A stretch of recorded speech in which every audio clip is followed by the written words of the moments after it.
Morning, everyone. Morning. Let's call court to order.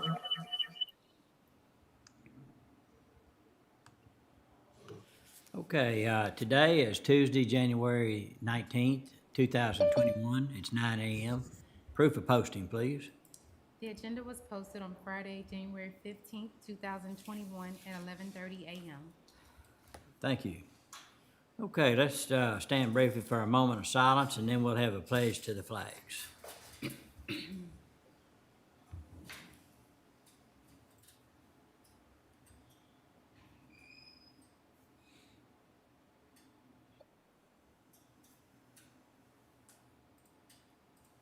Please join me in the pledge. I pledge allegiance to the flag of the United States of America and to the republic for which it stands, one nation, under God, with liberty and justice for all. Pledge to the Texas flag. Honor the Texas flag. I pledge allegiance to thee, Texas, one state, under God, one and indivisible. Thank you.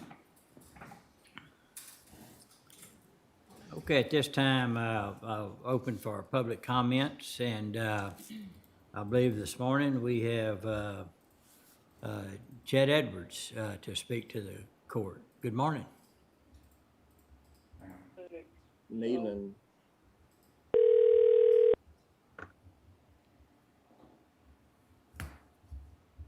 Hello? Chet? Yes. Scott Felton here. How you doing? Hey, Judge. How are you? Good morning. Oh, good morning. We've got a spot for you. If you'd like to make some comments to the court, please do so at this time. Judge and Commissioners, good morning to all of you. And I want to thank each of you for your service to McLennan County. It would be rare for me to ask for your time, but I'm grateful to be able to speak about the fight against the COVID-19 virus that we all care about. Specifically, I would like to ask you to please make a priority to see that the limited life-saving supply of COVID-19 vaccines is given out in a manner that is fair to all of our citizens, including our elderly, disabled, and low-income families. That did not happen last week when, according to the Waco Tribune-Herald, out of 1,500 vaccines given at the Waco Convention Center, 330 went to citizens in Woodway and only 5 to citizens in East Waco. Let me be clear. I don't think anyone, not one person, intended for the vaccines to be given in any way that would be unfair to anyone. But the health district was simply trying to utilize the 1,500 shots as quickly as possible that were given to us on short notice by the state of Texas. However, now that we have the data, I believe we have an obligation to try to ensure that all citizens have a fair opportunity to get the life-saving shots. I know the sign-up for the 1,500 appointments for this week were set up with 24 hours notice, and a phone number was added for call-ins, but the online sign-ups filled up almost immediately at 1:30 p.m. on Sunday after a Saturday afternoon Waco Tribune-Herald article, which many people did not read. The phone number was busy for all the people I know who tried to call it. Judge, having served like each of you in public office, I know it is easier to point out problems than to develop workable solutions, especially when we are having to deal with a complex once-in-a-century pandemic. Here are my 3 respectful requests. First, please review the data weekly to determine the geographic and racial breakdown of the people receiving vaccines. Number 2, please think, as I know you are, how the elderly, the disabled, and low-income families without Wi-Fi connections at home or without a Waco Tribune Herald online subscription can have fair access to the limited supplies of vaccines. And thirdly, if our present short notice, first come, first served system that includes internet signups continues to result in the elderly, disabled, and low-income families being underserved, maybe it would make sense to consider allowing multiple types of signups in person, by phone, via organizations such as Caritas and houses of worship, and then having people chosen for appointments on a completely random basis from that list. That might not satisfy everyone, but it would be fair. I believe it is essential for McLennan County citizens to have faith that our life-saving COVID-19 vaccination program is efficient and fair to all. Judge and Commissioners, thank you for your hard work on this and other issues, and I hope our businesses, organizations, and private citizens will join each of you in protecting lives and getting our lives back to normal again. Thank you. Thank you so much, Chet. Very good to talk to you and hear from you. Thank you, Judge, for all you're doing. Thank you. Take care. All right. All right, Dustin, if you will pick up the agenda. Judge, did we have another caller this morning? No, he canceled and wants it to be next meeting. Okay, let's jump down to item 01. This is discussion and interaction on matters regarding COVID-19. Elizabeth, would you give the court an update, please? All right, good morning, everyone. I'll start off with testing this morning. We have continued with our community-wide testing program. Our testing stats, we have completed a total of 5,691 tests. That's from January 4th, 2021, all the way up until yesterday, January 18th, 2021. This week, our testing sites will include MCC. It will be a drive-through site that will be contingent upon the weather. It is very kind of hit or miss with the weather today.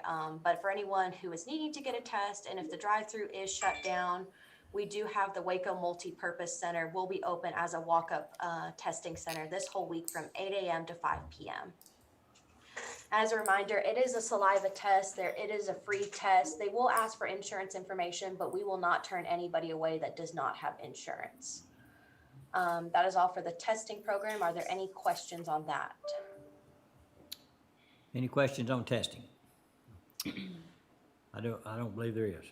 Okay, perfect. And then other than that, the EOC is focused on answering calls from the public about the vaccine clinic, trying to assist people as we can. And we're supporting the Waco McLennan County Public Health District with their vaccine clinic that will start again this Wednesday and will run Wednesday and Thursday of this week. Okay, were you able to hear Chet Edwards' comments? Yes, sir. I did hear them, and Okay. I'll speak with the team here and see what we can do to accommodate. I understand there is a lot of frustration with how the system is working, Right. so we are trying our best to address those concerns. Right. Of course, it's very obvious that our demand is much higher than our supply, and hopefully that will change in the near future. Yes, But we don't control that. I'll point out that the state and federal government have control on how much vaccine comes in each area. And it's our job to be efficient in getting that vaccine out to the community, people in our community that want the vaccine or needs the vaccine. So anything we can do to help ease that stress that's caused by a low supply would be muchly appreciated. But one suggestion by several callers is when it fills up, if there could be some kind of notification that it's full, and I know online it tells you that. I don't know about the phone call, so that would be helpful. Yes, sir. But I know everybody's doing the best job they can, and we just need more vaccine, and we're trying to pull all of the folks in that might have some influence in that, and have that discussion with them almost on a daily basis. So. Thank you. Thank you. Judge Felton, Yes. if I could, I wanted to ask a question in regards to the vaccine distribution.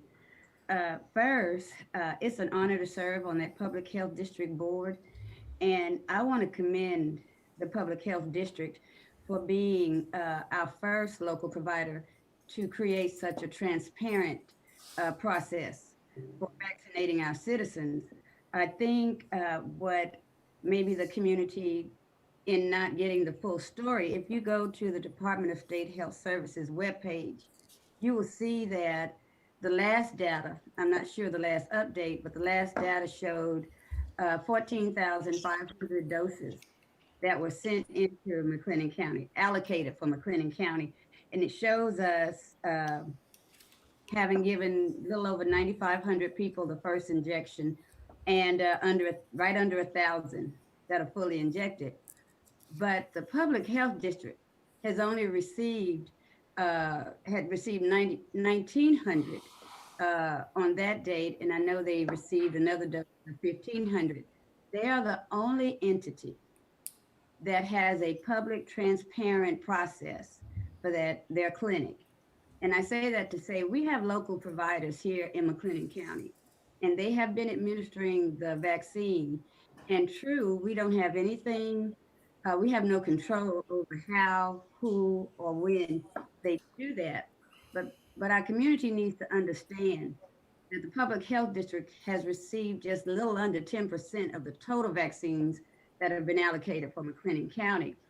I have received, and so when I got the email from a gentleman that went out to the court, and it solely attacked the Public Health District. But what also needs to be known is I'm receiving emails and calls from people that are going to local pharmacies, and they're being told at the time that these pharmacies are administering the vaccine, people in my commissioner precinct, and maybe others, but the ones in my precinct have called me, have been told, oh, call us back in 30 days. And so they're administering the vaccine, but they're not doing it under the understanding of the federal or state governments, which said to get that vaccine out equitably across communities in order to ebb the tide of this pandemic. I personally called a local pharmacy when I was trying to get my husband on the list, and I was told I'd get a call back. And when I went up to the website, they're out of the vaccine, and I never did hear back from that pharmacy. So I think if we're having conversations, at some point in that conversation, these other local providers that are receiving vaccines in the name of McLennan County, they either need to devise a transparent, equitable process to get that vaccine out into the community, or they need to stop requesting the vaccine and allow those allocations to go to the Public Health District so they can have more spaces, so they can have more people that are allowed to go through that clinic. I went through that clinic, and it was perfect. It was flawless. They have the right infrastructure set up. They just don't have product. And what I think needs to be understood is that more than what the Public Health District is receiving is in McLennan County, but it is not being distributed equitably to the full community. I got an email from Scott and White saying, we have the vaccine, we'll get back to you. Our other local providers need to do better, or at least they need to be transparent. If they have a process in place, they just need to be transparent in how and who they are vaccinating, because I think it is incredibly unfair for the Public Health District to have to bear the brunt of the criticism in the distribution. Thank you. Any other comments? Okay, Dustin. All right, Judge, we have one other COVID item. If we could take care of it really quickly, it's Yep. O10, authorization of order approving addendum to the county's December 1st, 2020 order addressing employee absences resulting from COVID-19 and providing for sick leave for absences resulting from COVID-19 related matters. Anna? Good morning. Thank you, Dustin. So this addendum, I'm really trying to address the eligibility of all employee groups. In the original order from December, the intent of the order was to extend leave benefits related to COVID for employees past the expiration date of December 31st. We are now past that. And I left out an employee group, our part-time employees. They were eligible under the FFCRA. And it wasn't my intent to leave them out. So this is a correction of that. We want to include all employee types that were eligible under FFCRA to also be eligible for this temporary emergency sick leave, which is that extension. In addition to that, just because we're bringing it before the court, we also want to take the opportunity to push the effective date of this leave to March 31st. In the original order of December, it was extended through February 28th, but given that we're still in the initial phases of vaccine rollout and numbers are still prevalent for COVID, we want to take the opportunity to extend the addendum or the leave to March 31st. It's not adding any additional time, it's just extending the amount of time the leave can be used, but current balances will be in place, no new leave. Y'all have any questions for me? Any questions? Okay, what's the pleasure of the court? I would move to approve 010, the authorization approving the addendum to the county's December 1st order addressing employee absences resulting from COVID-19 and providing for sick leave for absences resulting from COVID-19 related matters. Is there a second? Second. Motion been made and second. Any other discussion? No other discussion, call for a vote. Commissioner Smith, Yes. Commissioner Miller, Aye. Judge Felton, Aye. Commissioner Jones, Aye. Commissioner Perry. Aye. Pass. Under Justin, item if we O- could, I'd like to go to, under D, under proclamations right quick. Under D1's a resolution to support nomination to the Texas Conference on Urban County Policy Committee. And so I'd like to make a motion that we support or nominate Commissioner Jones to possibly be selected to serve on the policy committee. Is there a Second. Motion made and second. Any other discussion? No other discussion, call for a vote. Commissioner Smith, Aye. Commissioner Miller, Aye. Judge Felton, Aye. Commissioner Jones, Aye. Commissioner Perry. Aye. Pass. Okay, Dustin. All right, under item O13, discussion and or action regarding early voting sites. And Judge, we have several representatives from the city online this morning. Okay. All right, good morning. I think I saw Councilman Hector Sabido. Who else is on? Judge, we have Esmeralda Hudson and Bradley Ford. Okay, good morning. Good morning. Thank you for having us. You're welcome. So I have a presentation to share. Am I able Okay. to do that? Okay. Yes, ma'am. Okay.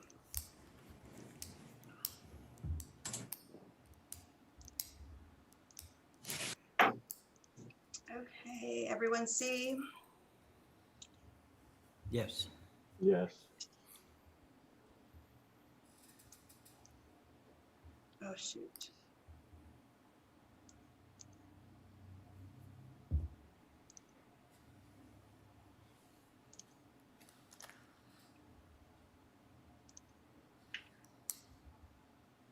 Well.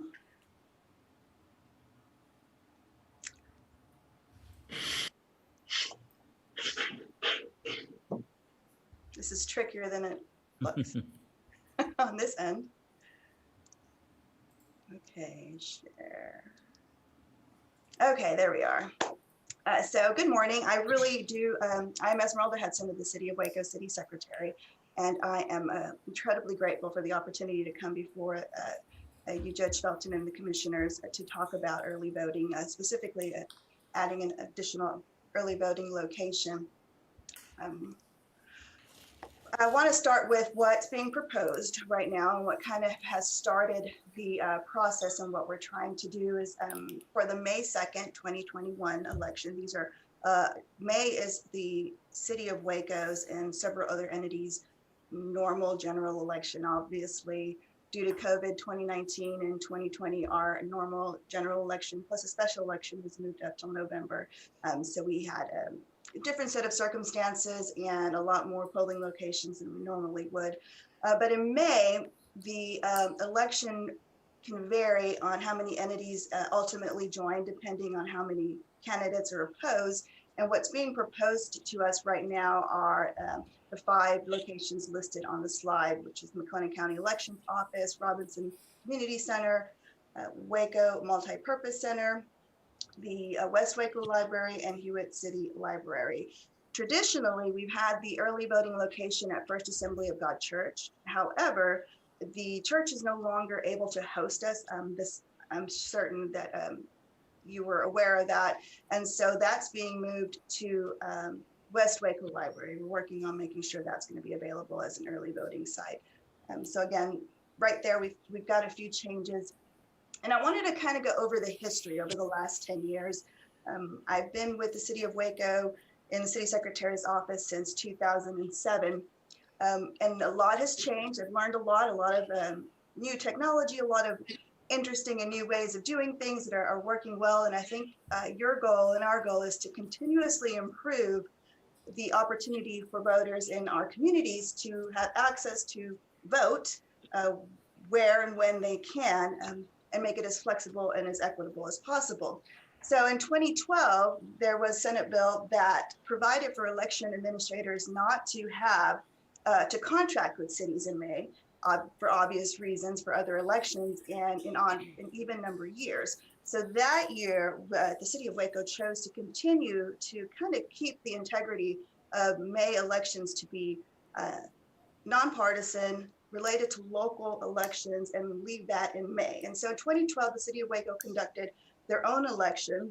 And in 2015, the election administration office moved to vote centers. And that's when we began to see all of our polling locations move from precinct-based to anyone can vote at any location, as long as it was in McLennan County's vote center allocations. And at that point, we went from several early voting locations and poll locations to 2 early voting locations and reduced our number of polling locations across the county. I believe this was, we were learning at the time what was going to work best, how we can best allocate our funds and utilization of these voting locations. And so again, at that point, we were down to 2 early voting locations. And then in May of 2016, as we began to utilize vote centers, obviously see how well they work, how convenient they were for voters to vote at any location at any given time. Most cities previous to that would contract their own election. They'd either rent the equipment or hold their own election. It was something that was more, it was easier at the time, probably more cost efficient to do that. But what we started to see, and I believe the election, rightfully so, administration office was thinking, is if we can get as many entities on the ballot together, that is easier for our voters and hopefully less confusing when you have one ballot at these locations. And so we began to see more entities joining what had traditionally been maybe the city of Waco, Waco ISD, MCC, and the county joint elections.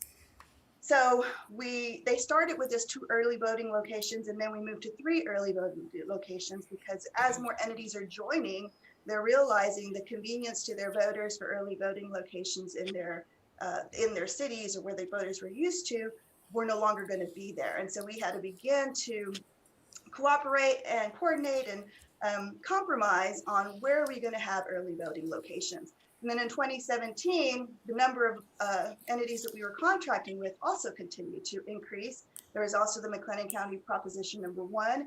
And when we contract with the county and they're going to have an election, then usually we go to the full-blown 5 early voting locations. In 2018, we had a joint election, and as you can see, we continue to increase the number of entities that we are contracting with, and we're utilizing the maximum, the 5 early voting locations.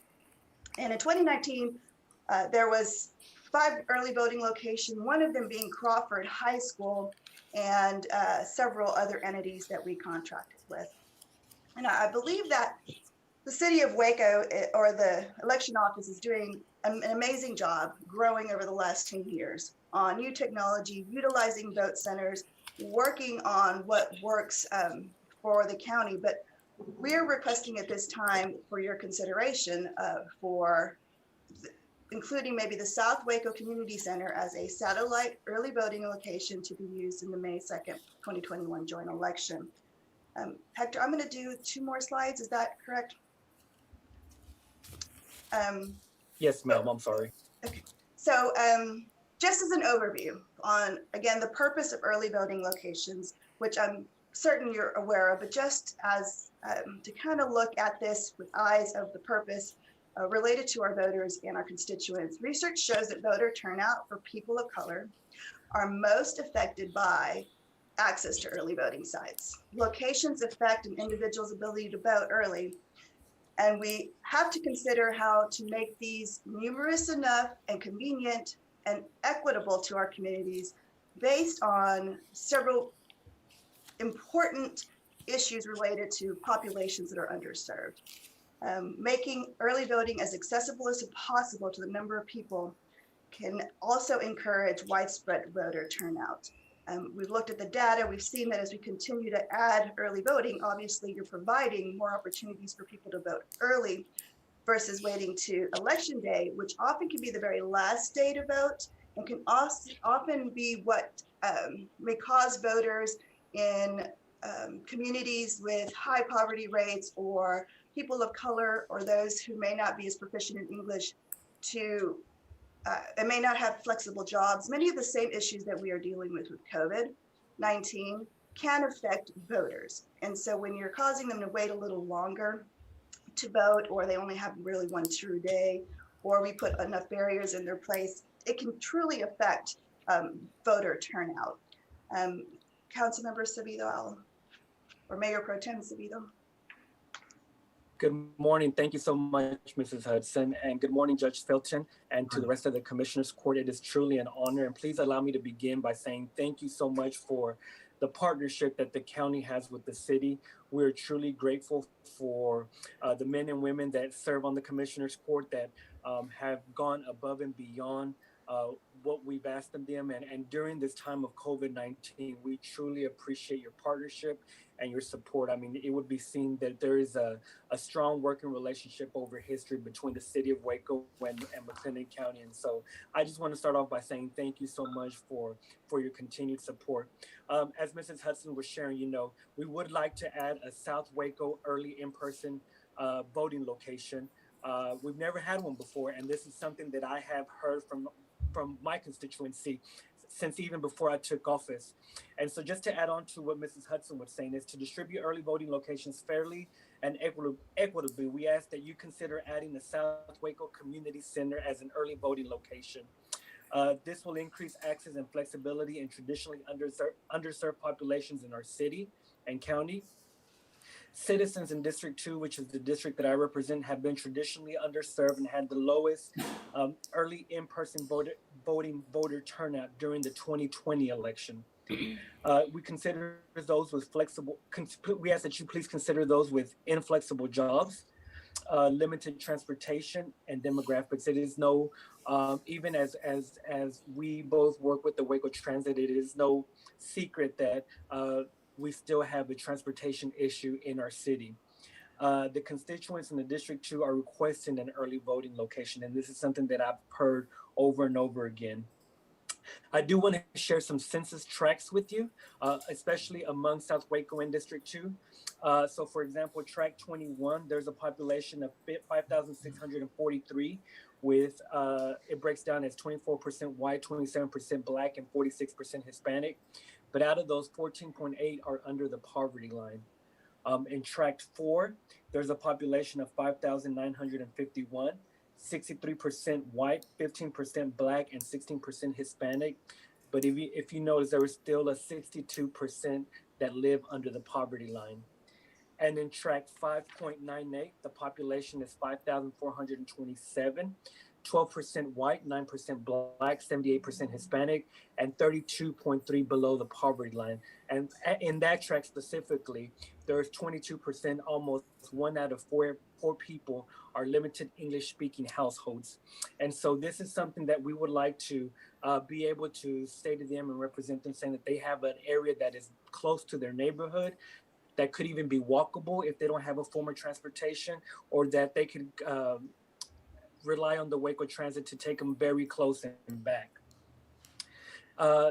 Next slide, Esmeralda, please. We ask that these are some considerations that I know that need to be taken into mind. The number one is the adequate election workers. We know that we're going to need some people to work this new location. Early voting locations can assist in developing an A-team of highly experienced election staff to manage early voting sites, or as a tool to recruit a wider pool of volunteers. So this is something that could definitely be used in other early voting locations as well. The city of Waco can assist with election worker recruitment for early voting and election day. And we promise that we won't poach your early voting workers that are in other locations. We will find some new ones. And among means to be considered that we will get the word out could be newspaper, radio, television, billboard signs, notice and utility bills, and presentations to neighborhood groups. I think between all those means, we can definitely recruit an A-team that can work the early voting location. Another thing to consider is the increased cost. We know that there will be an increased cost. We must be cautious of approaching early voting as a method of a quick budget fixed reduction measure. Early voting locations may increase costs, but are valuable to maximize the benefits to voters, including increased participation and reduction of election day bottlenecks. And even with the cost, this is something that the city and my fellow council members feel so strongly about, that we are willing to flip the bill, for lack of better words, to pay for this early voting location at the South Waco Community Center. Another consideration is the impact of early voting locations on people of color, and City Secretary Hudson alluded to this a little bit as she was speaking. Limiting early voting locations can be a burden on minority voters, especially when they have to travel outside of the neighborhood or community to vote. Adding a location will reduce the existing barriers. Inclusive, fair, and equitable early voting locations are critical to the successful administration of early in-person voting. And then on top of that, we all know what 2020 has been like with COVID-19, but the COVID-19 pandemic adds an additional layer of concern, as Latinos, which is the majority of South Waco, are 2.8 times more likely to become infected with the virus than their white counterparts, or higher than any other group, according to the recent data by the Centers for Disease Control and Prevention. And you will even see that that is the same case for here in McLennan County, that Hispanics and Latinos have been impacted by COVID-19 at an alarming rate, and definitely much more higher than our white or black counterparts in our community. Equitable distribution. When considering early voting sites, locations are equitably distributed. Population density and travel time should be considered. Texas counties with the population between 120,000 and 400,000 must establish at least one additional early voting location for each commissioner's precinct covered by the election. Our understanding is that the Commissioners Court has relied on this set of criteria for determining the number of early in-person voting sites. Considering the inequality that exists in our community, additional considerations such as minority population, geographical distribution, and travel time and access to transportation may also need to be considered, and we ask that it be considered. We have also reviewed counties with similar populations in an effort to evaluate the number of early voting locations they use and to consider as the county continues to grow. And then the final thing that we'd like for you to consider is the low voter turnout that we've had, even in this last election in South Waco.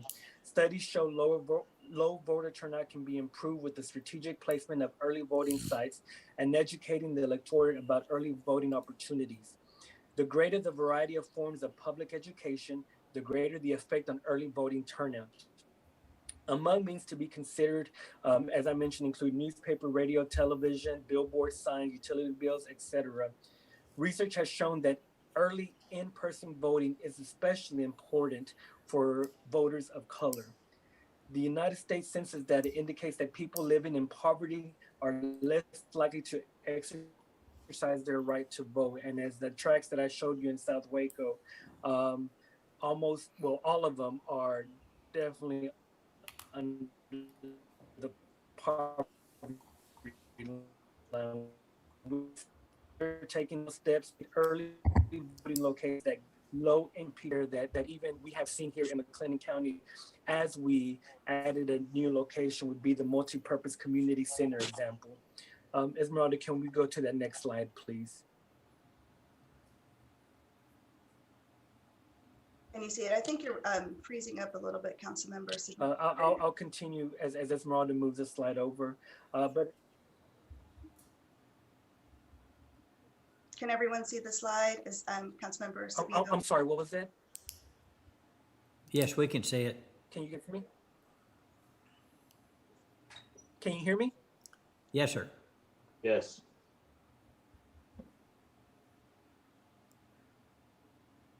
Oh, gosh.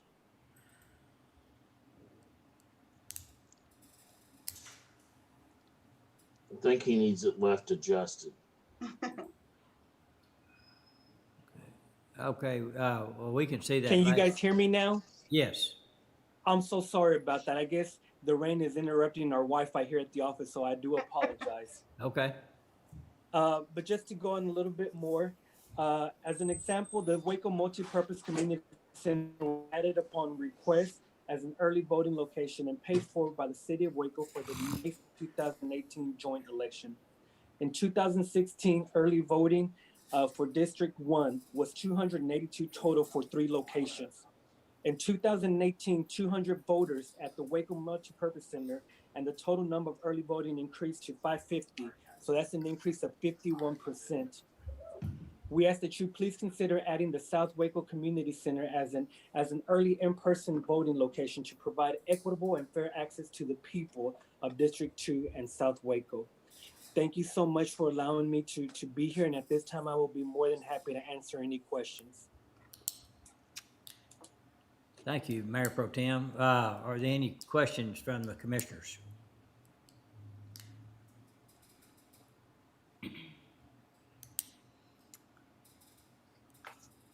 Okay, Jared, I see you're on line. Did you want to make any comments? Yeah, just a couple of things real quick. Just a reminder, in our current plan, City of Waco has 3 early voting sites. Most entities do not have any. We did have 70,000 people cast an early vote at our 5 early voting sites this past November successfully.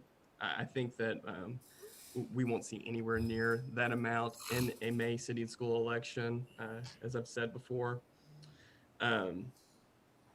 In response to never using the South Waco Community Center before, we actually did use it in May of 2011. And I'm looking at the stats here right now. We had 0 days where more than 10 people voted early at that site. It looks like it was typically between 1 and 9. That was May 2011. They had 28 voters total vote early at that site. Remember that the records building is one of those sites that we have established for this upcoming May election. Our site sits on the border between City Council 4 and City Council District 2, both of which are having an election this May. So I think that's important to remember. And lastly, if you look at the early voting turnout percentages in the Waco City Council districts from this past November, your district, Councilmember Sabino, actually had a higher percentage turnout during early voting than District 1 and Councilmember District 4, both of which have an early voting site located within them. I'm still not seeing where there is this need to add this extra site. We don't want to add voter confusion by jumping our sites around. And once again, I think that we have fairly given you adequate coverage for everybody in here. And one other thing, to try to make sure that you do have adequate coverage on election day, we made sure that we had several sites in your council member district on election day. We weren't going to open the South Waco Community Center for election day, but we decided to do that to try to make sure you do have adequate coverage. We've also added the Heart of Texas Council of Governments, which is not in your district, but it sits right outside. So you have almost 4 election day sites in your district to make sure that your voters do have adequate opportunity to cast a ballot. So, oh, and I had a question about, you were saying research shows that early voting affects the different populations. Do you have where that research came from, just out of curiosity? Yeah, I Yes, do. sir. Oh, go ahead. Go ahead, Esmeralda. I do. I can send that to you. Just various links that groups have done through NLC, or National League of Cities, and Texas Municipal League has resources. And we're also part of a group. Bradley, remind me of the name of our group. Forward Cities, I think it is. It's, that studies equity and diversity and fairness related to addressing issues of inequity that have been around for several years. But I can forward those links to you. Sure, that would be great. Yeah, well, you know, we want to make sure that we're covering everybody equally. I know in the research that I've done in my studies in my graduate program, the election day vote centers have been shown to be the best way to increase voter turnout. Interestingly enough, early voting is not. Now there is a trend moving towards where voters are voting more early, but those vote centers actually have been shown to be the most effective way in increasing voter turnout. So. And Mr. Goldsmith, thank you so much for your comments. One thing that I would like to add is that in the past, at least in the last 100 years, we've never had a worldwide pandemic that really has impacted the way voting goes. And I think we have seen, and I think this would be the case even for the May election, that we're still in the midst of COVID-19, and we cannot remove the fact that people are preferring to do early voting to try to eliminate or try to avoid the crowds rather than waiting on the day of voting. And so I think that is one piece of the puzzle that we cannot remove, because I even think, of just my own humble opinion, that even in May we'll still be dealing with COVID-19. I agree with that. Just remember, though, that we had 70,000 people who voted early and in the middle of a pandemic. We're pretty good at this now. We are well versed in this, so I don't see where that's going to be an issue this May versus like November.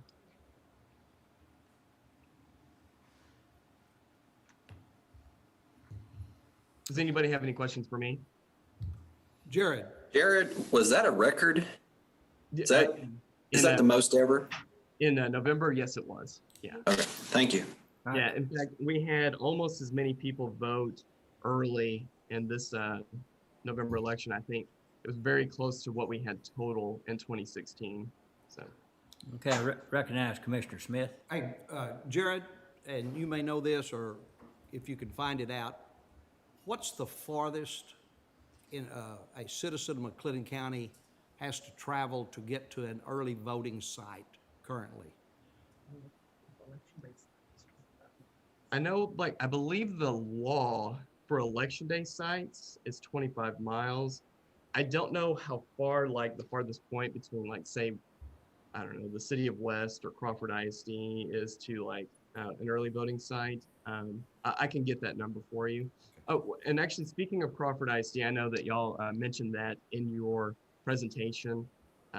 We did have an early voting site for Crawford ISD back in 2019.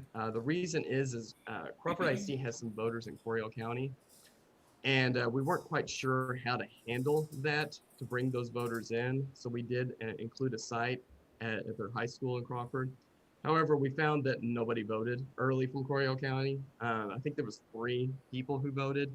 So I spoke with them this year because they are one that are planning, one of the entities that are planning on holding an election this May. And we agreed that using the West Waco Library would be sufficient for those voters and that are in Coryell County for Crawford ISD. So we're not planning on using another site in Crawford this time. Okay. North, south, east, and west, I would be curious to know the greatest Sure. distance one has to travel to vote. Sure, I can look that up for you. So. And Jared, one question I have for you, sir, is if we were to approve the request, what would be the radius that we would have 3 early voting locations in? And is it 3-4 miles or? Yeah, it's within a few miles. I'm looking at a map here, and I don't have it on the screen. I'm sorry. It's within, I believe, South Waco Library. I'm sorry, South Waco Community Center, and the Records Building is within 3 miles at the most.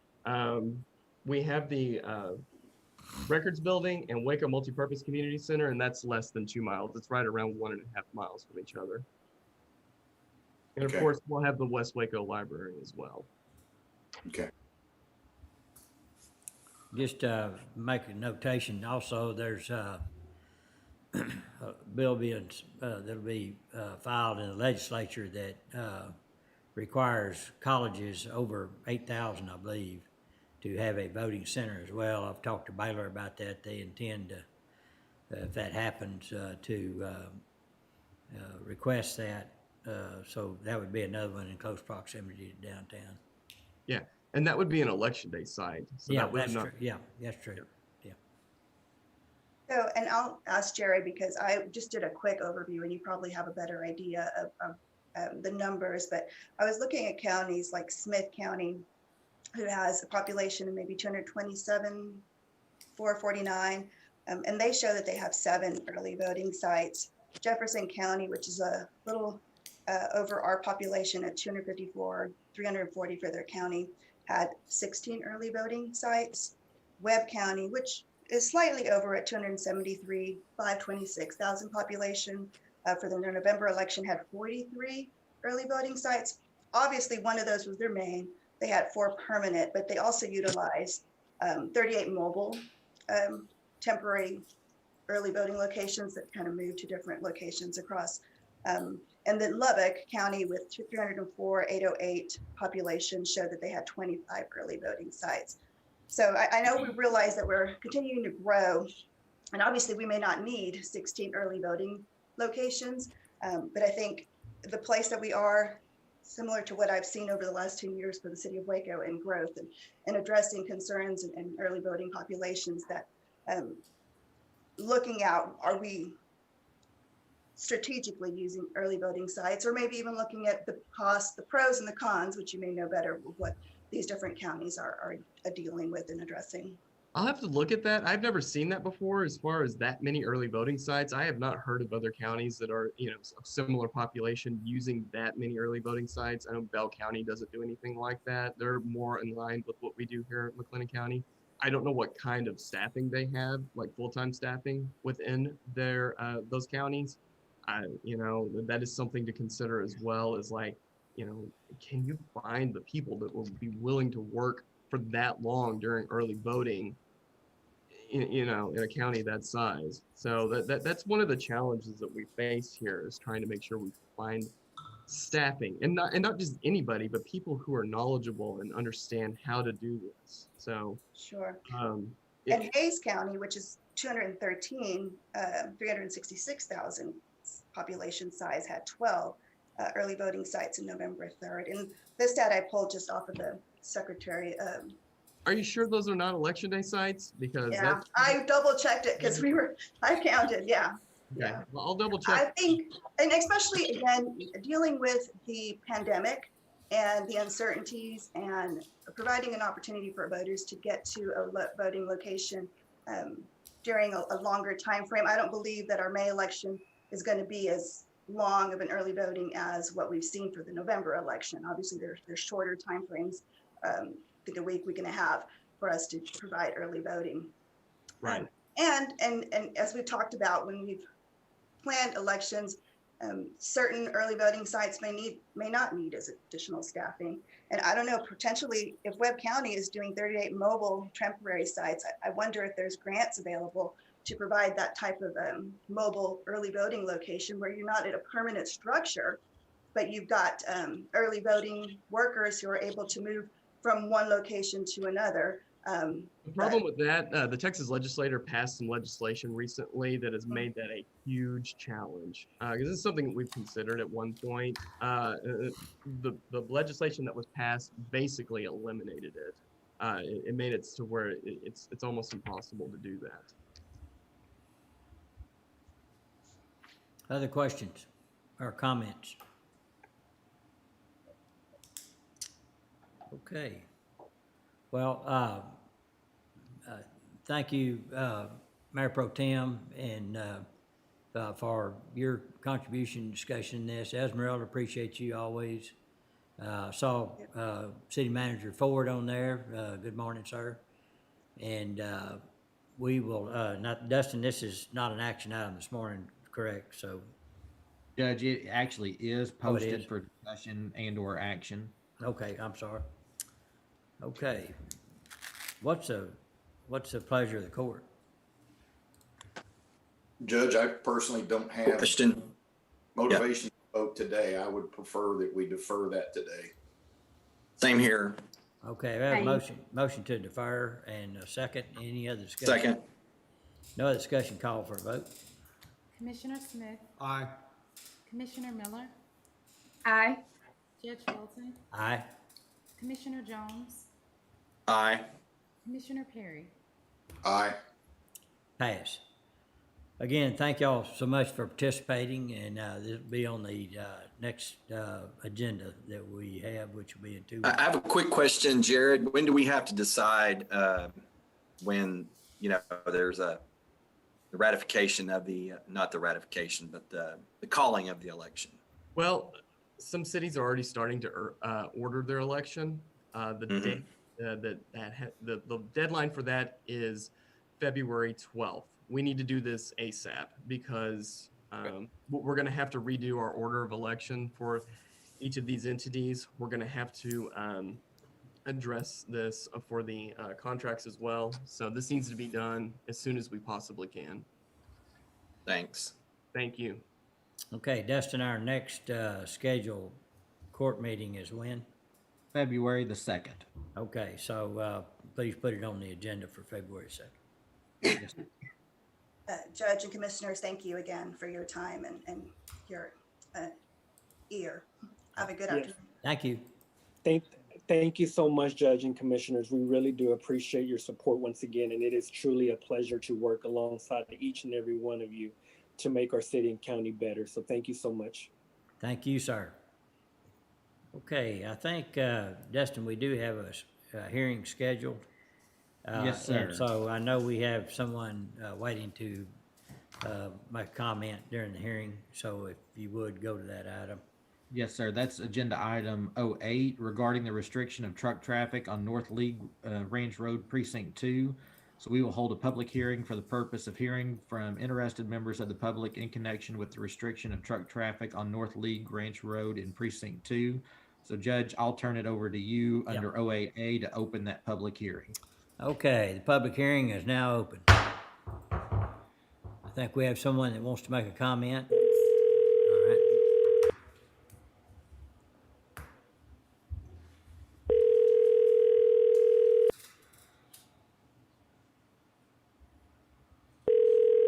This is Steve. Go ahead. Yes, this is County Judge Scott Felton. Did you want to make a comment for the public hearing? Well, I'm trying to figure out what it's all about. I mean, I own the whole road on one side. The property. The property that joins the road? Yes, and I'm trying to figure out what are y'all trying to do with it. Okay, Dustin, can you read that? Yes, sir. It's a purpose of this is to hear from interested members of the public in connection with the restriction of truck traffic on North League Ranch Road in Precinct 2. And so Zane may have some additional information. Yes. I do, Dustin. Thank you. We had one of the solar, wind tunnel, wind power turbine generation. companies, right, wanting to take all of their truck traffic down that road, which would ultimately destroy the road due to the number of trucks and number of heavy trucks.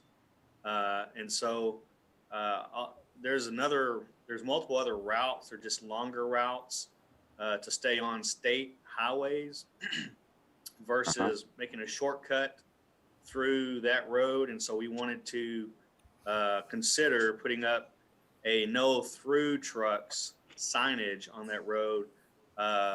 Trucks such as your trash trucks, UPS trucks, can still go down the road and make deliveries and haul out the trash. We just didn't think it would be a good idea to allow the heavy truck traffic to make a shortcut through that road and tear up the road. So that's the issue at consideration for today. The things that I've seen happening over the years, the trucks go through there because they can't get underneath the bridge. So they have to go around the bridge here.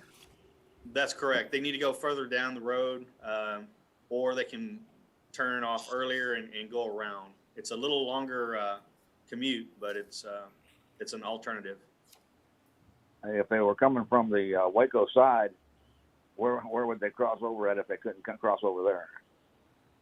Because of the bypassing the bridge from the Waco side. Right. I don't recall the name of the road right off the top of my head. There's a large road. I believe it's a FM road about 2 miles north of that location. Okay. And I don't see a problem with that if that's what it's meant for. I just know that what I've seen come past there, they're pulling those trailer houses. In fact, one of them came through here too fast, and when he turned onto the other road, he tipped the thing over and destroyed the whole trailer house. Right. If we're just trying to protect the road, okay. I think that's the purpose. Okay. Commissioner Miller, do you have anything to comment on? I would just like to add, the purpose is to preserve the road for the individuals in that precinct and in the county that actually have to use it for normal back and forth. And we're just trying to ensure that it doesn't get torn up by those huge trucks that are coming in with heavy items. And we have been told that the wind farm is not going to use that route. And so we just want to preserve that route for our citizens that really need to use it and not let it get put into commercial use.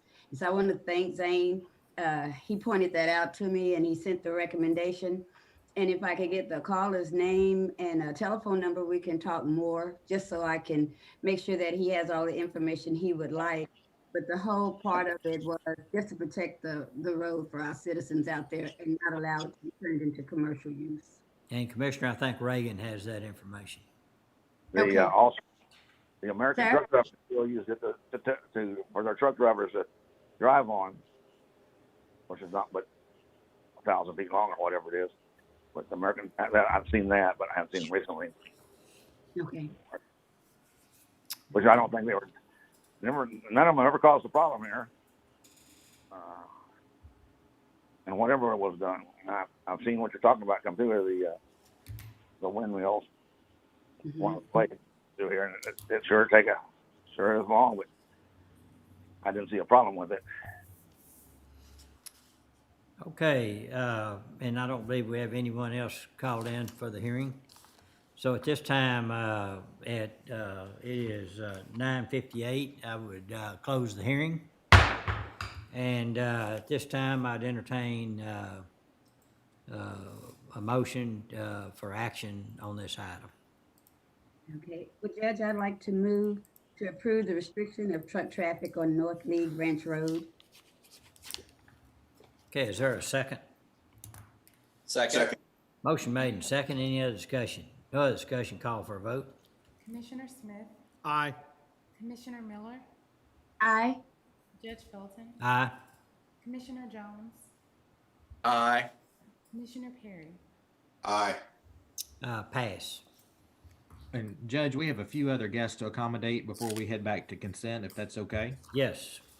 All right, let's go to item M1, Heart of Texas Fair Extraco Event Center under M1A, authorization of capital improvement projects. Wes, are you on? Yes, Dustin, I am. All right, would you like to go over those with the court, please? Sure. As you're aware, we work with the court and appreciate the continued support and improvement of facilities out here to service not only the clients that are coming into our community, but also McLennan County, and creating a economic impact. And so as things happened with COVID, it drove us to do some different things with our livestock show. And I really think that if you go back and look in October, we had the greatest impact economically from a tourism standpoint, in creating hotel rooms during that time, because our entries were up considerably. With that, we realized that we needed to make some adjustments and create some opportunities to continue to do that in the future. And so there are roughly $27,270 worth of capital improvements that are in your packets, that involve not only the covered arena, which is in the show pavilion on the backside of the be on the north end of the Coliseum facility, which is a permanent rail there, and it has to do with being able to accommodate how we tie cattle, as well as maintaining some safety there. As that arena is lower, it was designed that way and creates some issues with step offs there. So we're trying to remedy that problem, but also create an opportunity to have more folks in the building and being able to accommodate what we need to do from at this point, spacing standpoint for COVID reasons. The other two items, one is within an email of a need for additional water at the stall barn, which is the building that is directly across from the covered arena. And so it allows us, we did not have enough water pressure in that building during the fair or during the livestock show. And because of other livestock shows canceling, we have an opportunity to bring in it's called the International. It's an open cattle show. It is a replacement show for the Houston Livestock Show and Rodeo. And so we need to be able to accommodate stalling those animals in that building as well. And so you have that part of the project, as well as changing out the lighting in there, again, to make it more efficient, but also create an opportunity that we can reroute some electricity to provide additional electricity for our exhibitors.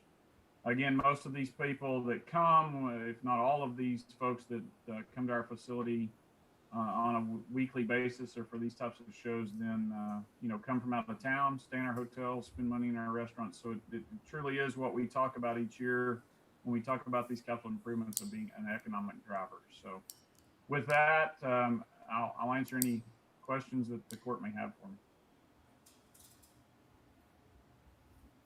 Any questions? Okay. Is there a motion to, let's see, what's the decision of the court on this spending? Is there a motion to approve? I'll make a motion to approve. Is there a second? Second. Motion made and second. Any other discussion? No other discussion. Call for a vote. Commissioner Smith, Aye. Commissioner Miller, Aye. Judge Felton, Aye. Commissioner Jones, Aye. Commissioner Perry. Aye. Pass. Under M1B, authorization of gas line repair/replacement and related quotes. Wes and TJ. So I'll start during the circuit finals. There was a report made to Atmos Energy that we potentially had a gas leak out here. And so at that point in time, that being the last Saturday night of the circuit finals, we shut all the gas off to the building. And then on Monday morning, after consulting with Judge Felton and Dustin, we began the process by which we were trying to determine where that leak was. I believe in your packet, there is a quote from where we were in finding that initial leak and trying to look at then how we pressure up and have to test the system.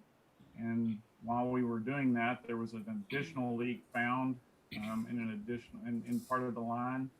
And so they're currently working on that to repair that leak as well.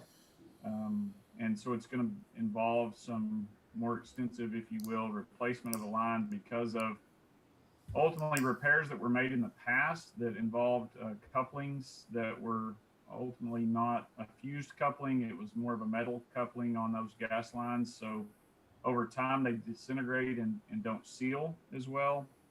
And so a lot of this was done. Honestly, some of these lines have been in place a while and just weren't repaired correctly in the beginning. And so with that, again, we will need to address those things. So I don't know, TJ, you have anything else that you want to share? No, that's exactly what we're seeing out there, Wes, is just due to the age of the pipe and the number of couplings in the runs, it's best to go ahead and take all that out and lay new NIPAC, which is a polymer piping. So we see this to be in order, and we wish the court would approve. And this is a line that goes between the source or meter to the facility, is that correct? So it's our responsibility. Correct. These are branch lines that come off the main line that run down the main entranceway. One goes over, I think, to the Fine Arts Building, one over to the cattle barn. Right. And, I perceive this as a little bit of a life safety issue as well. And so I'd make a motion, we approve that. Is there a second? Second. Motion been made and second. Any other discussion? Is there any idea of the cost? Did I miss that? So what we're seeing, Commissioner, is we've already got about 8,100 in the investigation work that they've already done, and then to replace those lines, it's an additional 16,145. Any other questions? Thank you. Okay, if no other questions, we have a motion and second. Call for a vote. Commissioner Smith, Aye. Commissioner Miller, Aye. Judge Felton, Aye. Commissioner Jones, Aye. Commissioner Perry. Aye. Pass. All right, moving on to item Q2 regarding the construction manager at risk agreement with John Irwin General Contractor under Q2A, consideration and action on guaranteed maximum price proposal for furniture, fixtures, and equipment, part 1. So Kevin and Wes? Yeah, can you hear me, Dustin? Yes, sir. Okay, so let me see if I can share my screen as well. See if does that pop up, I hope? Yes. Yes, Okay. sir. So we've been working with the facility folks and the hot fair folks on the items that are needed to fully outfit the facility, as well as provide for all firm furniture, fixtures, and equipment outside of the kind of the construction work. So this first package that we're looking at is really fully outfitting the prep kitchen with all the necessary built-in items, as well as cooking equipment, doing the same thing in the cooking kitchen, doing the same thing in the concession cooking kitchen, and then also all of the items necessary to function as a food platform in the concession space, as well as all kind of the necessary, call it support items, carts, all the miscellaneous things that go along with food service relative to the public is one component of this. The other component is outfitting the facility so that they have all of the required sports flooring that you're looking at. You can kind of see it in green here. So currently in our proposal, we have enough sports flooring to accommodate both all 6 basketball courts, or if it's put into a volleyball situation, 12 volleyball courts. We then also have all of the associated basketball goals. So we got enough for 6 courts, or we have enough setups for 12 volleyball setups. These are the nets, the judges' stands. We also have all the mobile tabletop scoring equipment, as well as 2, I think, portable roll-around scoring system. So when they're conducting a tournament or a youth sports tournament, you'll have digital scoring that's visible for what's going on each and every one of the courts is what we're looking at right now to help cure. And we would manage the installation and build out. We'd manage the delivery of all the sports flooring. This stuff comes in. It's all crated. It's all packaged for storage. So when it's not in use, it can be returned to the crates and the storage solution so that it neatly stores out here at the venue when it's not in use. So we'd manage the delivery of all that sports flooring and sports equipment.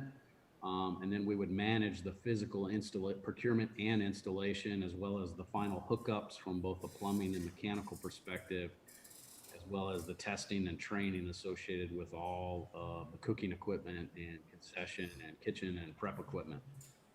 The development of all that package was done in consultation, I guess, with the Hot Fair folks and their concession folks. I've had multiple meetings over the past months going back and forth, trying to finalize that package. So what's in the package is kind of the final results of all those efforts with Wes and his concession folks to make sure those spaces are properly outfitted and they can host the kind of events that they envision to and host. So with that, we kind of have a proposal in front of the county and it kind of totals a GMP amount. We do just like we did on the prior packages, an interim GMP amount. The bottom line total is about $926,000. You can kind of see the physical and what's currently included. I'd kind of like to point out, so there's an option, but option that's included in is the full complement of sports flooring and sports equipment. So kind of up in the estimate, you can kind of see there's a $309,000 figure on the sports flooring solutions to house six basketball or 12 volleyball. The thing I'd like to point out is we were able to get almost a 21% discount for that flooring system that's being provided. They had produced a bunch of floor last year for the USA Volleyball Junior Olympics that got canceled because of COVID. And so they gave us a 21% discount to purchase if we were willing to purchase that floor, which happens identically to meet our needs. So I'd kind of like to point out that within the pricing that you're receiving, you got a pretty significant price break. Like I said, almost to the tune of $80,000 on that sports flooring solution because of obviously the issue that was created with the virus and things went on. That's the COVID discount, right? That's correct. So, it's bad what's going on, but it's a good thing. It's a good time to try to. So our recommendation, we did at the bottom of our estimate, if the county wants to consider it, we could save and only purchase a portion of the flooring system, which would only give you enough flooring to either house 4 basketball courts or 6 volleyball courts. And then we'd have the associated reduction where we'd only purchase enough basketball goals or volleyball systems or scoring systems to support 4 basketball or 6 volleyball. So you can kind of see the associated credit down there, which if I look back at the facility, it would give you enough. You can kind of see it here, how much square footage 4 solutions take up from a basketball perspective. So you'd have that amount of flooring, that amount of scoring equipment, and that amount of game equipment to support the reduced amount of flooring. I think you can kind of see what the associated credit is. You're getting almost an $80,000 credit purchasing the full complement. I would recommend purchasing the full complement and take advantage of the significant discount, but that's my internal recommendation with this. And then you can kind of see the cost of the associated. We broke it down when we worked with the Hot Fair folks and their concessionaires relative to the cooking kitchens, prep kitchens, concession kitchen, concession spaces. And then there's kind of another final third package to that, which is really what I would call the facility of support equipment. It's racks, it's carts, it's all the things you need necessary. Some of the dispensing equipment on the public side of things so that you can dispense food to the public. That's what that third package is that you're seeing under the pricing on the food service equipment. So, and the other thing I didn't start the discussion at, we are projecting to underrun our GMP to the tune of about just a little over 6.5%. which means we are projecting to return just a little bit over $2 million relative to our GMP budget for the facility. So our thoughts would be that those unused budget funds that we will return to the county would offset and pay for this FF&E equipment purchase package. So that's kind of where we sit today and this morning. And so I'm asking for, our plan is right now, we had a final meeting. There's one other component to the FF&E, which is kind of the furniture side. It's the tables, it's the chairs, it's the office furniture, some of the other miscellaneous meeting room furniture, podiums, other things to support meetings and venue type events that we will be bringing back to the court. We had a final meeting yesterday to finalize that. We will come back to the first meeting in February and request approval on that package as we finalize the final cost for that package. So there is one more FF&E component package that will come back to the court for after this. And then just a few other, real quick, everybody can kind of see my screen. So you kind of see the venue project as exists today. We're in the final throes of finishing the site paving work. We have a little bit of site concrete work left in front of the building, and we are working rapidly to finish up the interior systems and interior finishes, and then looking at wrapping up in the month of February all the exterior landscaping work to kind of complete the project. So we're still on track to turn the facility over for use in March, but I just thought I'd kind of give a quick, you can kind of see a front shot of the Expo Center. You can kind of see it looking down at the other end. The only paving we have left is down on the far end at the main entrance drive. We had scheduled to pave that finally this morning, but with the rain, it'll push a day or two. So after one more day of a little bit of paving, all of the site paving work will be done. And then we just have a little bit of just site sidewalks and a little bit of stair work left out front of the Expo Center. So between this week and next week, we'll finish up all that site concrete work, which would then allow our landscaper to get in. He's doing a lot of his underground irrigation right now that's in place. He's probably about 70 to 80% done. That would allow him to finish his irrigation work, and then we can install trees, plantings, sod and grass seed, get the outside kind of complete. So there's just kind of a quick update of where we're at on the physical Expo Center project. Okay, any questions for Kevin or Wes? Looks good. Kevin, was this was this in the was this amount in the original estimate? No, we did not. We did not have any of the cooking equipment or the furniture or any of the sports solutions in our original estimates. We just had the physical construction. In the kitchens, we do have, so they're already provisioned as part of the construction and they're already planned for. It's got all the water services and electrical service envisioned to facilitate the installation of this equipment. It's got all the drain solutions. It's got all the cooking hoods and rooftop exhaust fans and makeup air fans are all installed as part of the base work that we're doing. That's all in place right now. So this is just a matter of actually making the physical cooking equipment purchases that would outfit those kitchens.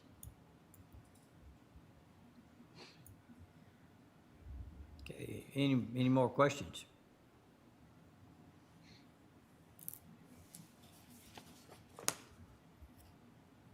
Okay, what's the pleasure of the court? I'd make a motion to approve the FF&E expense as presented by Kevin. Is there a second? Second. Mr. Smith, second. Any other discussion? No other discussion, call for a vote. Commissioner Smith, Aye. Commissioner Miller, Aye. Judge Felton, Aye. Commissioner Jones, Aye. Commissioner Perry.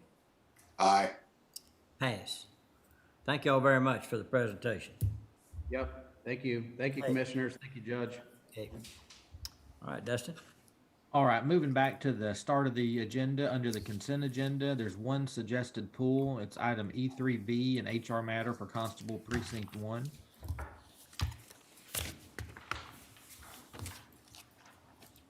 And so Judge, I don't know if you want to entertain a motion to approve the consent agenda with the exception of that. Okay, yeah, thank you. With the exception, is there any other pulls? If not, is there a motion to approve the consent agenda with the exception of the pull of E3B? So move. Is there a second? Second. Motion made and second. Any other discussion? No other discussion, call for a vote. Commissioner Smith, Aye. Commissioner Miller, Aye. Judge Felton, Aye. Commissioner Jones, Aye. Commissioner Perry. Aye. Pass. Okay. Right, under E3B, this is an HR matter for Constable Precinct 1, and I believe I saw April Lingo on the line, or Anna, I don't know if you were going to discuss this.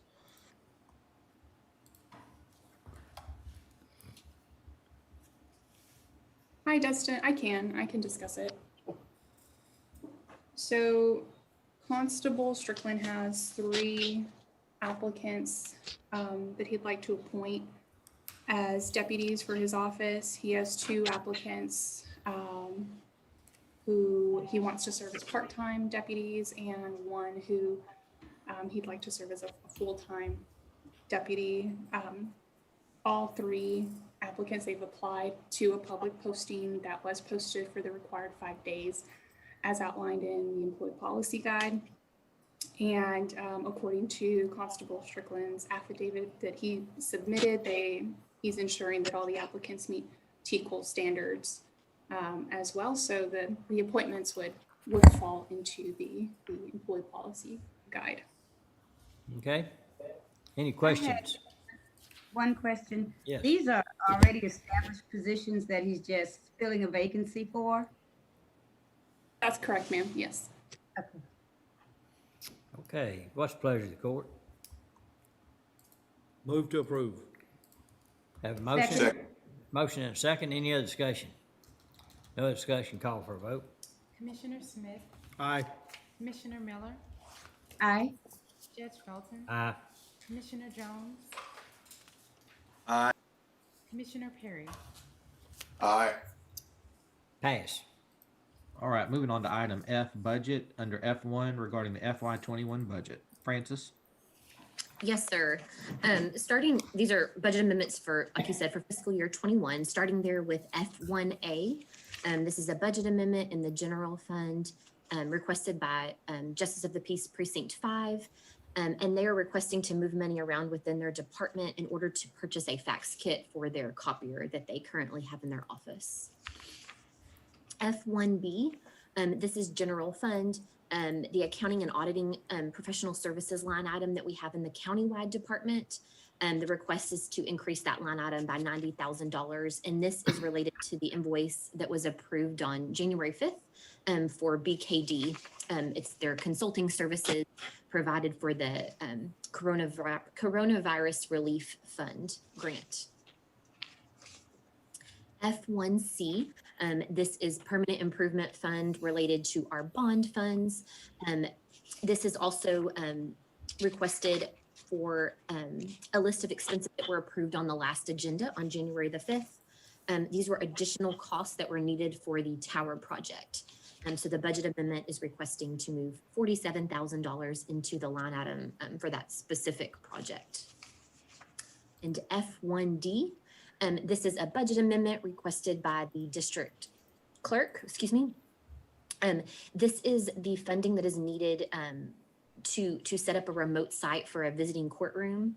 So this includes the cost of equipment and supplies and the labor needed to set that equipment up.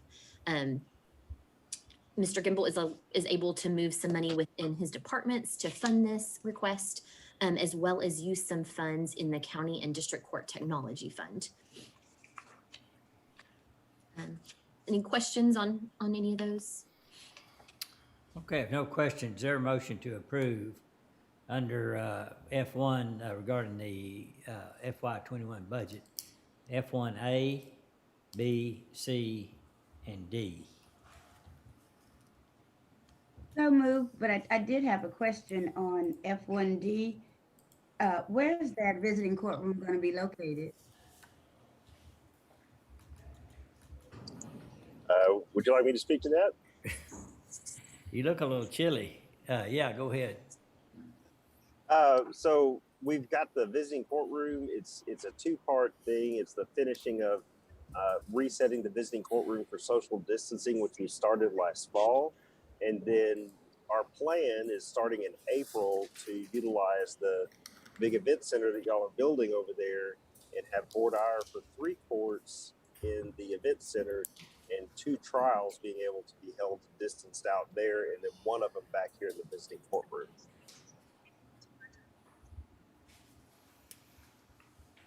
And it's probably appropriate to say this is all fluid, right?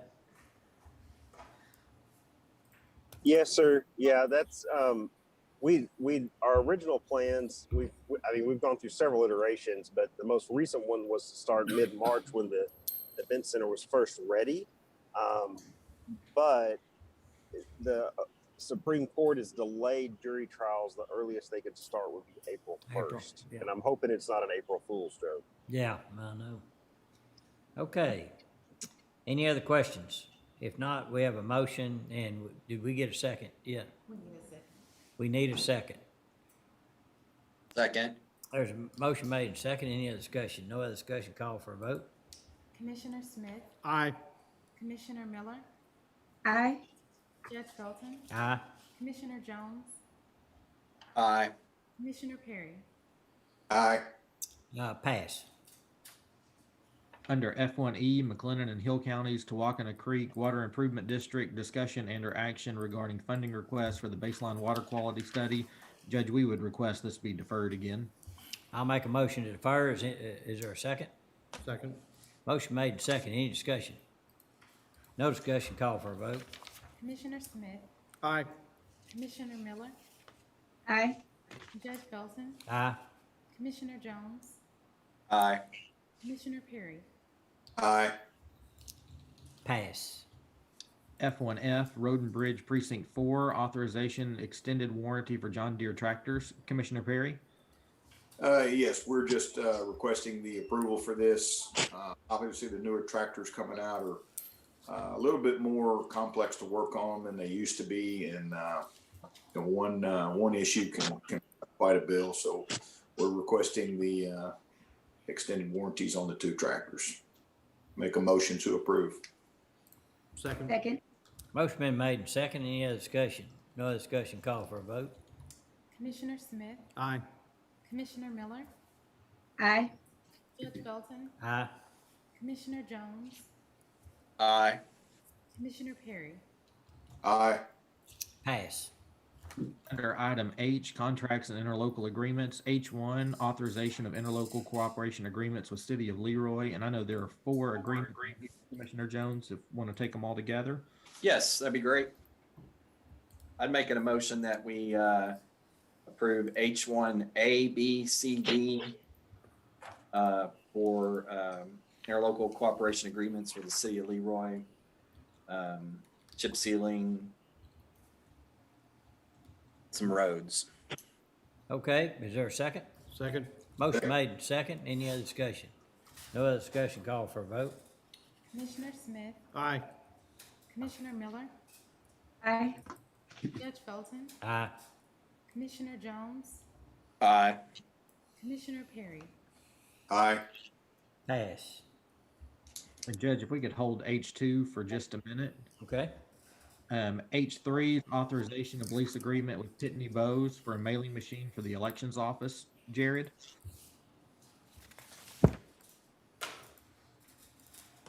And Judge, if he's not on, it's a lease agreement with Pitney Bowes for a mailing and postage system.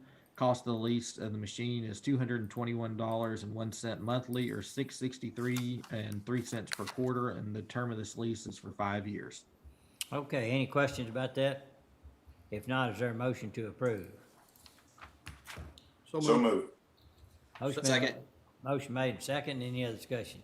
No other discussion, call for a vote. Commissioner Smith, Aye. Commissioner Miller, Aye.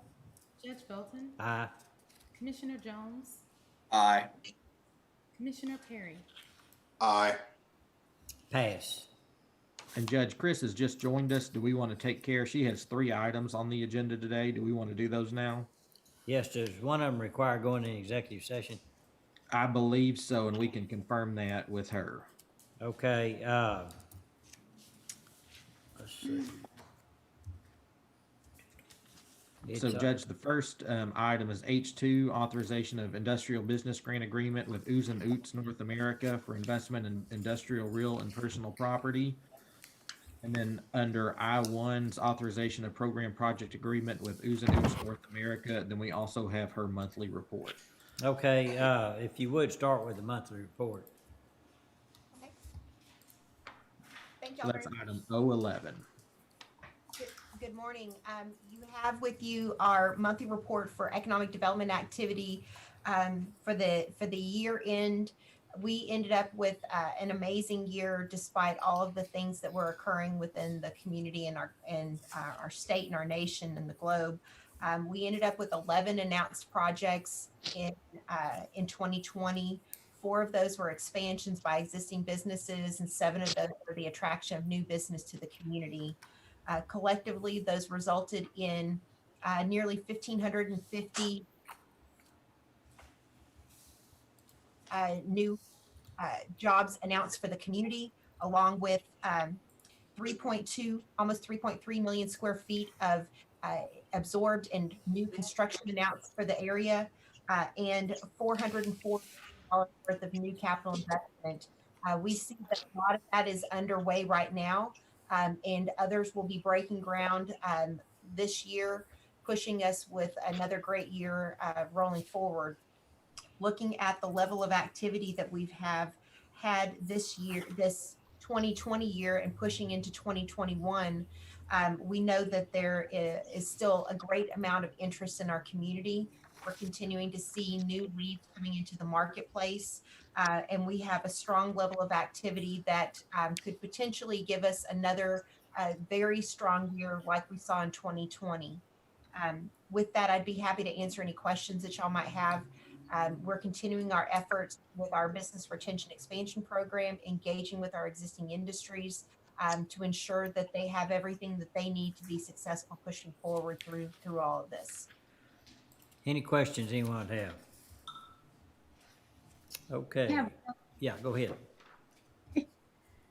Chris, when you all receive the information from those companies that are currently operating and have received WIMDEC funds, are you putting together data such as, I know we do zip code, are we doing maybe race or ethnicity? How is it that we can find out based on their hiring, where the jobs are, and then a demographic breakdown? Are you all collecting that data in a way that shows us that? So we collect when a company receives funding through the Economic Development Corporation, they do provide an annual self-audit that includes an employee roster with addresses that we use to verify residency, both for McLennan County and City of Waco residents. So we are able to map that out to see where the people live that are employed by those companies. Okay, can I get that? I'm trying to see, because I know one of the goals of the WIMDEC program is to address unemployment and underemployment. So I'd like to see exactly where these positions are going. Sure. We'll be happy to get you that information. I can tell you as the person that goes through and does the analysis, that they are spread everywhere, and which I think is a good thing, that there's not a specific concentration of people, that there really is a diversity of where people live across the county, which I think is what we all hope to see. Thank you. Okay, thank you. Other questions? Okay, if there's no other questions, is there a motion to approve Chris's report for recording purposes? So moved. Second. Motion made and second. Any other discussion? No other discussion, call for a vote. Commissioner Smith, Aye. Commissioner Miller, Aye. Judge Felton, Aye. Commissioner Jones, Aye. Commissioner Perry. Aye. pass. Okay, Dustin? All right, so Judge, the other two items, I-1 is the program project agreement with Ooze and Oots North America, and H2 is the industrial business grant with Ooze and Oots. Okay. So Chris, whichever one of those you'd like to start with. Thank you. We'll start with the business grant. I'm going to share my screen with y'all so we can talk through that.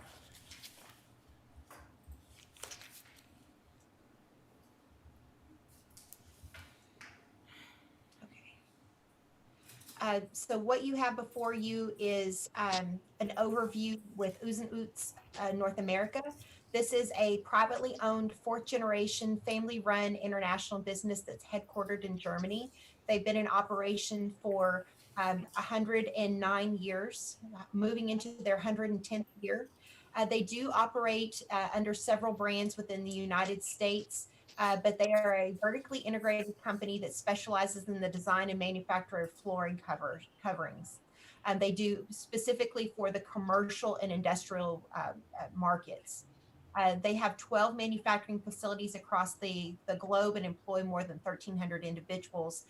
They do have a North American headquarters in Colorado, in Denver, and then their first U.S. manufacturing operation was located in Dover, Delaware, which they established in 2015.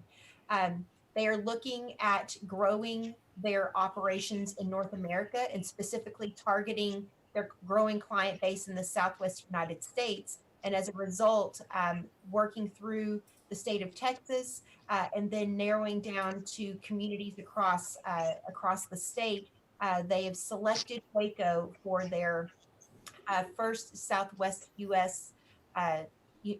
Manufacturing operation.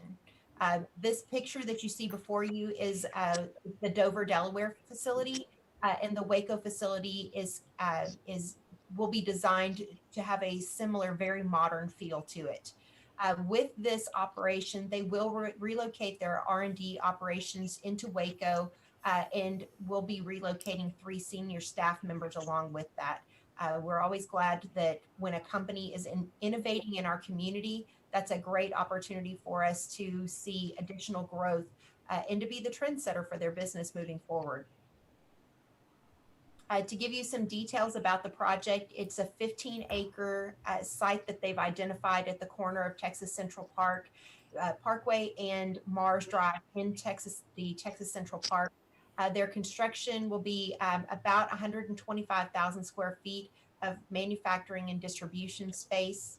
Plan to be operational mid-2022. Their capital investment is $31 million. That includes their land acquisition, real and personal property improvements, design and engineering costs associated with that. And then you can see a breakdown of real and personal property, 19.5 million on the real property, 9.3, almost 9.4 million on the personal property. And then there are costs of land acquisition and additional expenses related to the design and engineering of the site. That is a combination of both the real and personal property that makes up that 31 million. Over the next 4 years, they will create at least 42 jobs. The average annual wage for those at full employment is $51,500. All positions will pay $15 an hour or more, and they will maintain at least $17.50 per hour as an overall average wage during that initial ramp up as well. The company, as required by the Economic Development Corporation, will provide health insurance benefits. So looking at the business grant overview, both Waco and McLennan County are working to participate in this program. What's been provided as an offer to the company is 10 years at 50% on the real property and a 7-year declining on the business personal property, starting at 40% and then declining annually over that 7-year time frame. When you look at the value to the company over that window, for the county on the real property side, the grant value is $447,702, and that's based off of the current tax rate On the personal property side, the value to the company is about $45,000. That does exclude their inventory. So the total value from the county on the grant is $492,702. The revenue side for the county looks to, after providing that grant to the company over that window, the county looks to receive $635,302 in net revenue. The city, of course, is looking at participation in this as well, and you can see what their grant values would be based off of current tax rates. With that, I'd be happy to answer any questions that y'all might have on the business grant. Any questions? Okay. If not, is there a motion to approve industrial business grant agreement with Hudson Utes North America Incorporated? Motion to approve. Is there a second?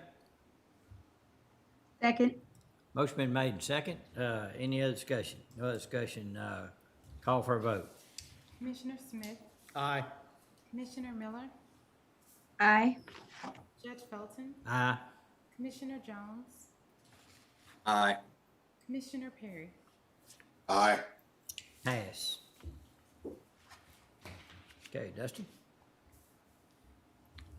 All right, under I-1 is the program project agreement. Chris? So going back to all of the company metrics that we discussed, in addition to the business grant, the Economic Development Corporation has recommended a grant of $2 million in support of this project, $500,000 of which would be paid upon the company's completion of the purchase of the property, to help offset a portion of the land price, the land acquisition costs. There's also a sewer line extension that has to be made with this project. If for some reason the project did not move forward, the company would be required to repay all of that back to the corporation. The balance, the $1.5 million, would be paid on performance for job creation. So they would be eligible once they had completed all of the capital investments, and as they're creating jobs, they would be eligible to draw down against the funds. When we look at this project over a 10-year window, it's expected that it will create over $40 million worth of new wages into the marketplace during that period of time, both in direct and indirect job creation. It'll also have significant sales taxable sales in the market too. When we look at the payback model for the Economic Development Corporation, the City of Waco's portion is a 23.6% return on investment in 4 years. The county's is just under 15% in 6.7 years, for combined 19% in 5 years. With this, it does include a repayment provision that if the company falls, does not meet the investment requirement, but is within 80% of it, it's a pro rata reduction in the against the $1.5 million grant. If they fall below the 80% and for some reason and don't make that full investment, the grant will be canceled. And if they had received any funds, those would be for repayment. There was also, as the company is ramping up, they asked for a bit of consideration on the residency requirement. So the Economic Development Corporation grant agreement, the program project agreement, includes a 70% county residency during the ramp up instead of the 80%, and also allows them to fill up to 10% of positions with people within a 100-mile radius. But once they are have completed their employment requirement within that 4-year time frame, the employees moving forward must meet that 80% county requirement. With that, I'd be happy to answer any questions that you may have about the Economic Development Corporation grant. Any questions? Yes, sir. Excuse me, Judge. I wanted to get a clarification, Chris.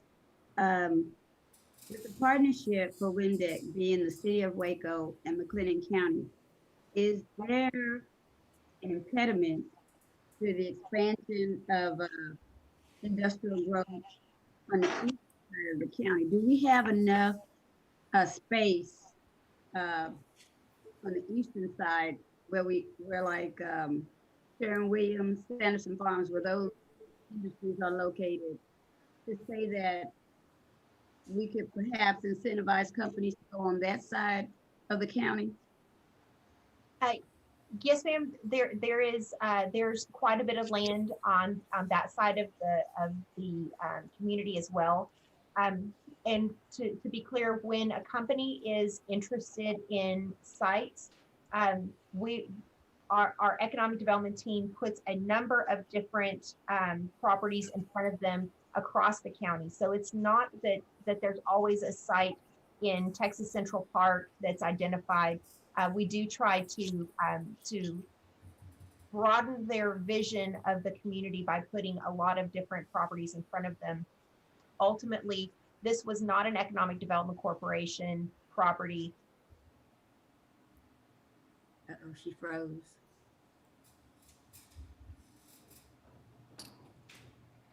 Okay, she evidently is having some technical difficulties. Okay, and all I wanted to say to kind of end it, they do a phenomenal job. My question is not a criticism as much as the program is phenomenal as far as enhancing the school districts and the cities surrounding where these businesses are locating.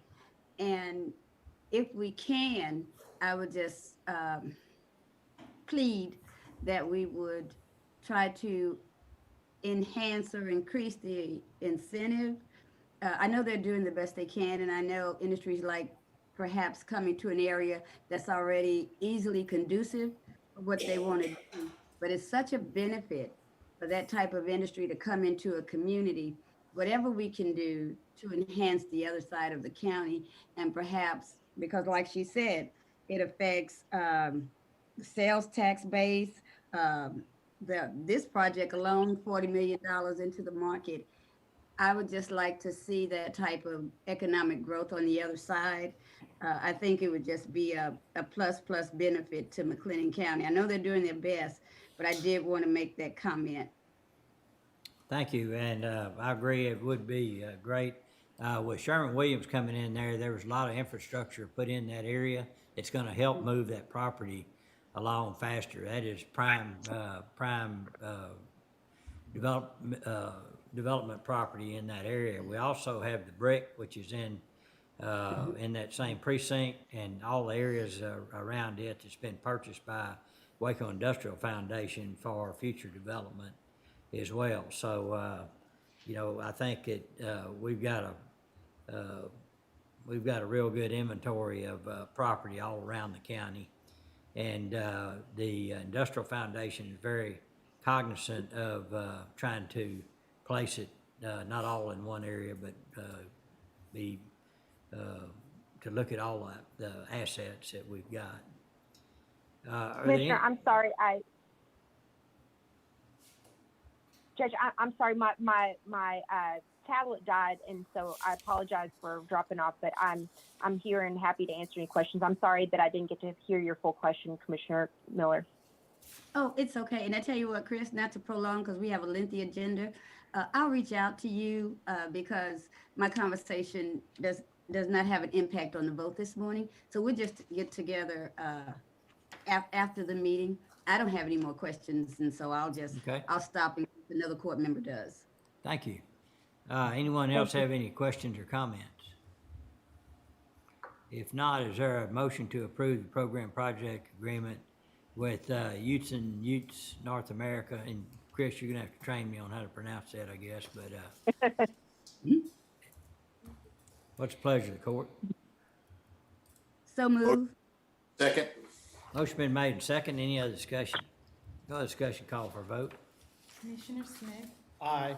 Commissioner Miller, Aye. Judge Felton, Aye. Commissioner Jones, Aye. Commissioner Perry. Aye. Pass. All right, Judge, just to kind of let the court know, I guess the order for the rest of the morning, we do need to recess about 11:15. The juvenile board's going to be utilizing the commissioner's courtroom to hold their monthly meeting. We have 2 executive session items that we can take care of before that, and then we can come back at 1 o'clock to finish the agenda and department head reports, if that's okay. Yes. Judge, there's one item we could probably take care of quickly before jumping into executive session, if that's okay. All right. It's one ratification of application for the U.S. Department of Treasury Emergency Rental Assistance Program. This program provides funds directly to local governments with a population over 200,000 for assisting eligible households through existing or new rental assistance programs.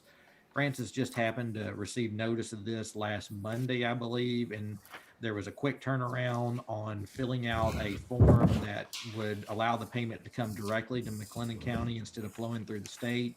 So we filled that out and submitted it on late Monday afternoon. We're still learning new details of this literally by the day, so we don't have a lot of details on it, but Francis and I are both researching it, and we will update the court next court session on what we've learned. All right. So we make a motion to approve the ratification of the application. Is there a motion to approve that ratification? So moved. Second. Have a motion and a second. Any discussion? Just real briefly, I saw that rental assistance, and I'm just wondering, I guess, all the nuts and bolts of how and what exactly it is. So, Dustin, if we could just kind of keep in contact, I really would like to know the drill down specifics and details of exactly what this grant is going to do for us and how it's going to work. Yes, ma'am. Okay. Did we have a vote on that? What we need? Okay, we have a motion and a second. Any other discussion? No other discussion, call for a vote. Commissioner Smith, Aye. Commissioner Miller, Aye. Judge Felton, Aye. Commissioner Jones, Aye. Commissioner Perry. Aye. Pass. Okay, at this time, it is 10:51. I'd like to go into executive session under section 551.072 and section 551.08. 072 is for real property discussion, and then 551.087 is regarding economic development negotiations.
go through department head reports.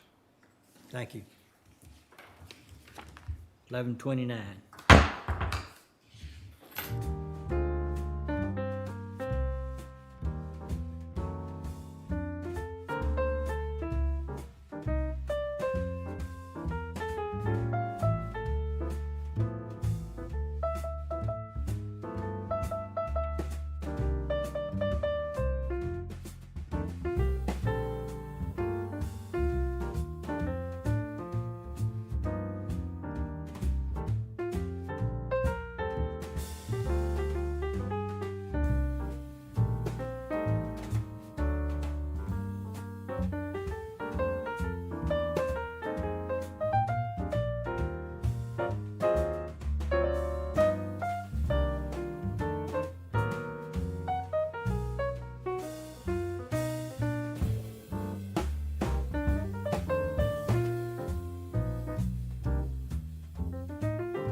meeting back to order.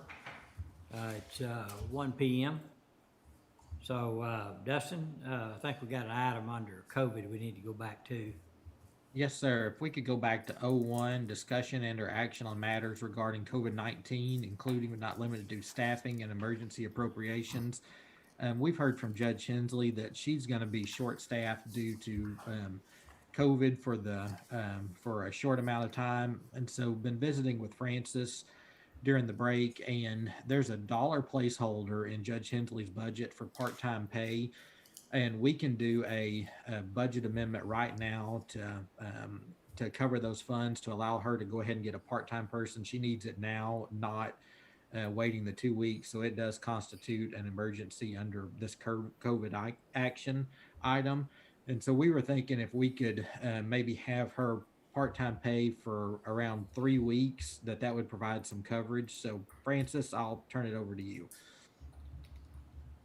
Yes, so just for the kind of the emergency need of it, instead of waiting the 2 weeks, like Dustin said, if you just wanted to, if someone wanted to propose that we do a budget amendment to move roughly like $1,500 into Judge Hensley's part-time pay line item, we could move that from contingencies, and then once that's approved, she could proceed with getting a part-time person hired. And then we can come back and clean it up with a budget amendment if needed later on, once we know the time frames. And then the 1,500, how did you come up with that amount? So Dustin and I were just chatting, and we were saying, let's see. Thinking $10 an hour at 40 hours a week, and then to allow some for, and Francis, I don't remember exactly what you called the difference. Oh, for taxes and and benefits. And I guess we wouldn't want them to work over 30. Right. And from what I understand, there's at least one person that will probably be okay to come back fairly soon, so that should cover it. And and we have another court meeting in 2 weeks, so we have to clean up anything else we can do at that time. And Judge and Francis, I know Anna's on the line. I've been messaging her as well. I believe one of the persons is a retiree, so there would have to be some of the affidavits brought back to court.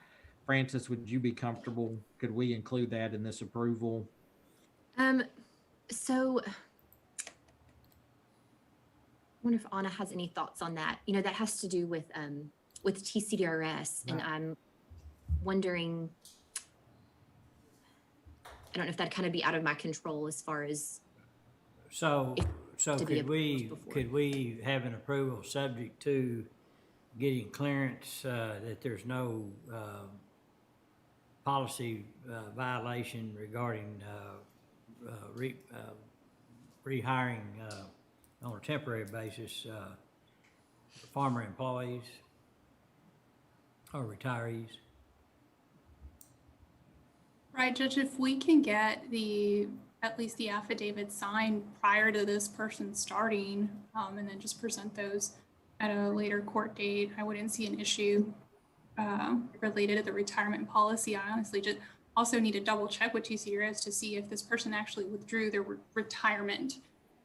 Because if they didn't, then there wouldn't be a need for the affidavits, but we need to get that confirmation. Okay, so subject to approval, Anna, would you call Judge Hensley as soon as you can and kind of clarify all that, the subject to is us, our approval? Yes, I can do that. Okay. Dustin, you want to make a stab at framing that motion? Yes, sir. So Francis, are you still comfortable with the 1,500, knowing if we're limited to 30 hours a week, or should we do less? I would say just, you know, again, not knowing how long it will be needed, I would just go ahead and leave it at that. If she doesn't use it all, you know, we could always move it back out. Okay. I think that would be appropriate.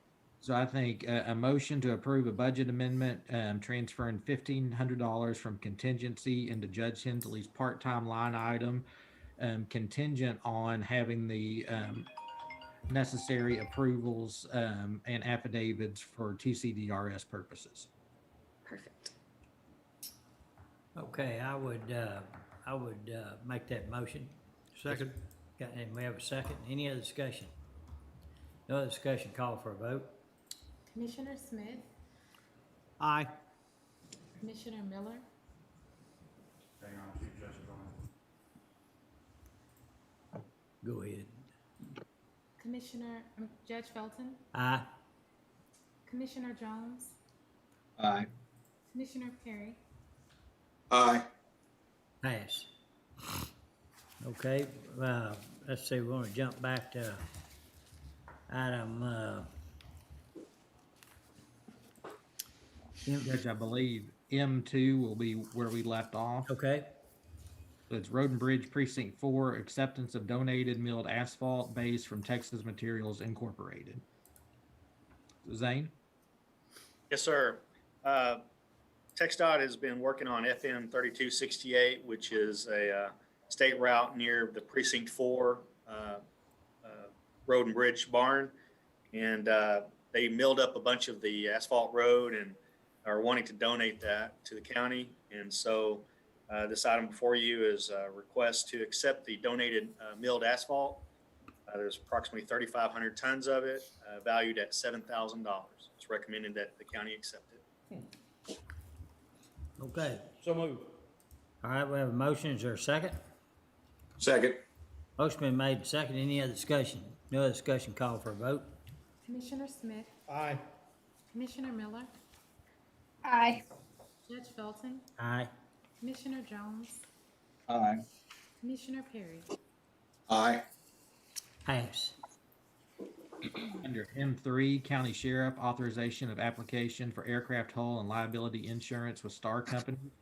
And I believe Captain Nixon's on the line, but this is the application we fill out annually for our helicopter insurance, and we will receive a quote back after this is submitted.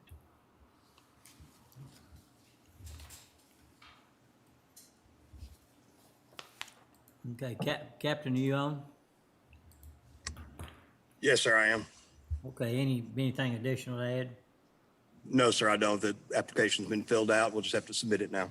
All right, are there any questions before we call for a vote? If not, is there a motion to approve? So moved. Motion to approve. We have a second?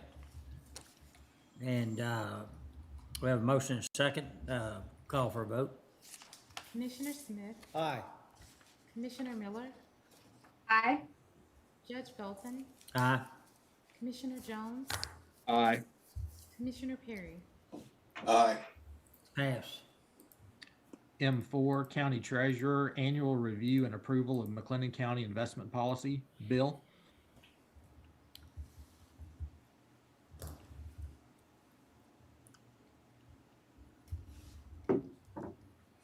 Bill, are you on? He's on the phone. Give him a second. Judge, what this is, it's our annual review. I believe there was a change in the core portfolio language and procedures, and this change was recommended and approved by the investment committee. Okay. Can you hear me now? Yes, sir. Okay, good. I had to click unmute. Yes, it's explanatory. I think very clearly in the cover letter. In previous years, we had a formula for money that was not going to be used in the current year.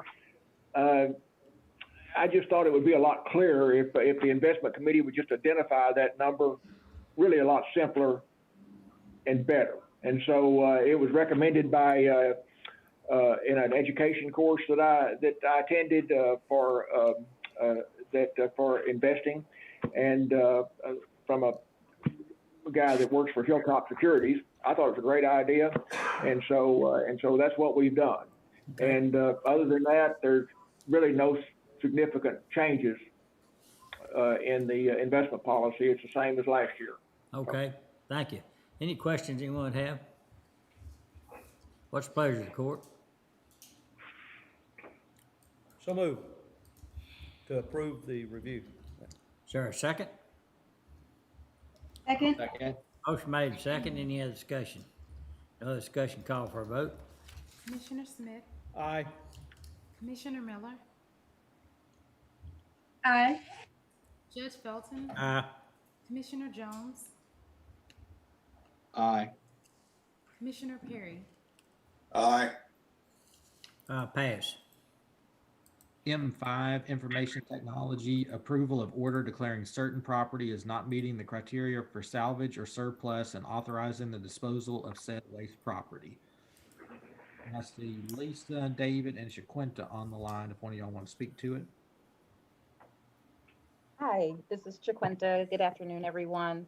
If we are referring to the iPads, I presume, yes? Yes, ma'am. Yes. So the iPads, they have their internal components are soldered onto the motherboard. So we cannot take the hard drives out to destroy them like we normally would a standard laptop or a PC. So we actually have to destroy the entire device to protect any data that's on the contents of that device. So we're requesting approval from the court to destroy this asset. Okay, any questions? So you can't just replace a screen on the iPad, is what you're saying? Correct. Okay.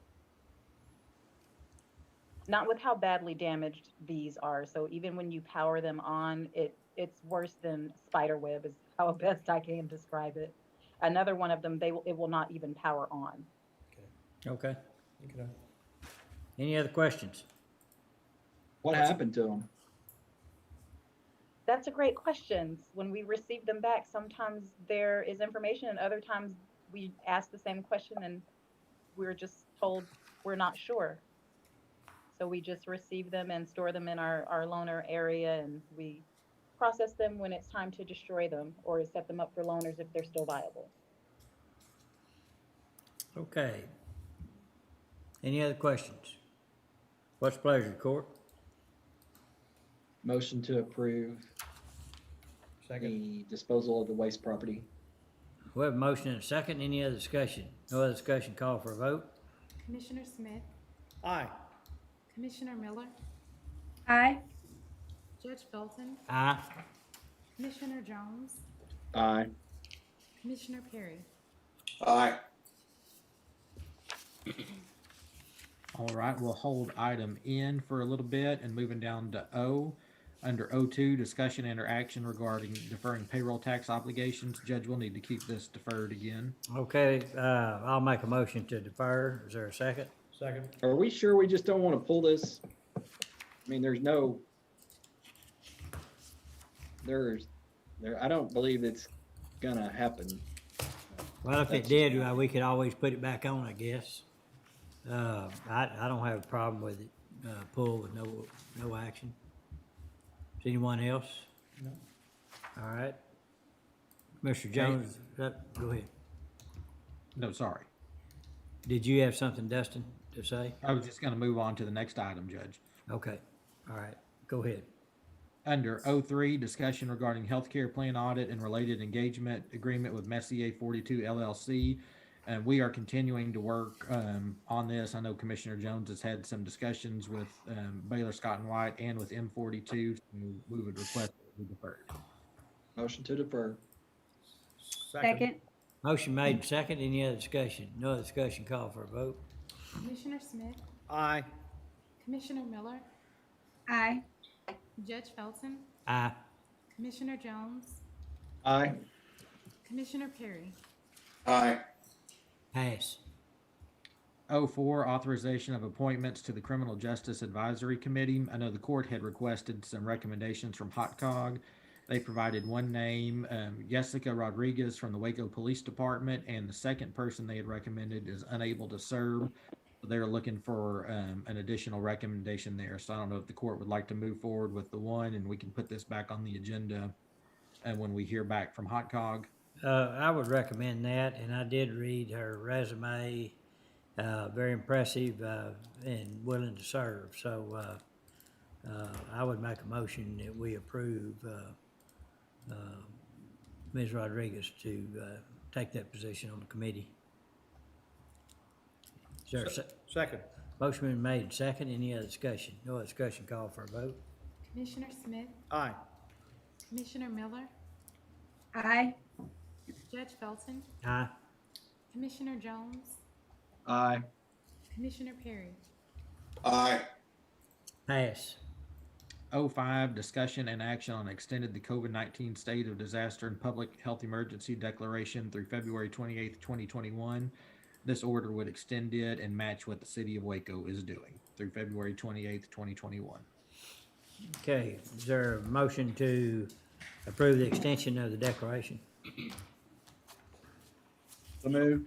Second. Motion been made and second. Any other discussion? No other discussion, call for a vote. Commissioner Smith, Aye. Commissioner Miller, Aye. Judge Felton, Aye. Commissioner Jones, Aye. Commissioner Perry. Aye. Pass. Under 06, these are authorization of total loss offers through the Texas Association of Counties. 06A is a total loss offer for a 2019 Chevy Tahoe in the amount of $31,738.04. And 06B is regarding a Mitchell Work Center vehicle valuation report on a 2006 Chevy Silverado in the amount of $9,280.84. Any questions? If not, is there a motion to approve 06 and 06A and 06B? So moved. Is there a second? I'll second. Second. Any other discussion? No other discussion, call for a vote. Commissioner Smith, Aye. Commissioner Miller, Aye. Judge Felton, Aye. Commissioner Jones, Aye. Commissioner Perry. Aye. Pass. 07, discussion and or action regarding the Texas Counties Deliver button/tool. So, IT. Yes, sir. Good afternoon, everyone. We've recently had a communication from Alan Bristol. He's the County Relations Officer from Texas Association of Counties. He was letting us know there is a public information campaign to educate community members about the essential services that are provided by our local county governments. The organization that has compiled this information is the Texas Counties Deliver organization. They have a website that provides valuable information for the public, and TAC is inviting all the Texas counties to join this effort by adding a button to their county websites that would direct to the TCD website. There's no fee for the use of this information, and I, in my memo, submitted image of what that button would look like and a recommended location on our homepage underneath our toolbar there. So I am just submitting this request to the court for their consideration. Any questions about that? Yes, please. Would there be a disclaimer that follows clicking on that button saying that they're moving away from our website? We can put some sort of notice beneath it. Commissioner, this is Chiquinta. It will not give you a pop-up, but we can put some type of notification below there if that's helpful. Yes, okay. All right, any other questions? Thank you, sir. That was a good question. All right, no other questions. Is there a motion to approve? So moved. Is there a second? Second. Motion made and second. Any other discussion? No other discussion, call for a vote. Commissioner Smith, Aye. Commissioner Miller, Aye. Judge Felton, Aye. Commissioner Jones, Aye. Commissioner Perry. Aye. Pass. All right, dropping down to 012 regarding the online auction with Renee Bates. We have two items. 012A is authorization of auction, related ad, and order declaring certain property as surplus and authorizing disposition of the same. And then 012B is acceptance of state-funded furniture equipment from adult probation to be included in this auction. Ken? And Judge, I don't see Ken back on.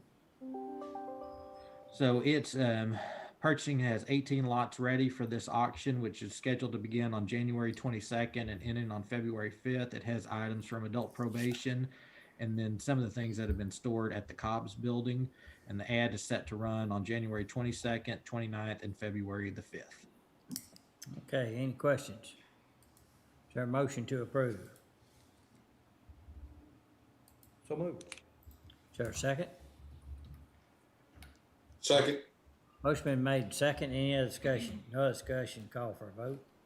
Commissioner Smith, Aye. Commissioner Miller, Aye. Judge Felton, Aye. Commissioner Jones, Aye. Commissioner Perry. Aye. Pass. Under item P, Americans with Disabilities Compliance Project, P1 is authorization of professional services invoice from CP&Y. This is their ADA study report for the month of December, totaling $4,921.25. Any questions? So how long does this study go?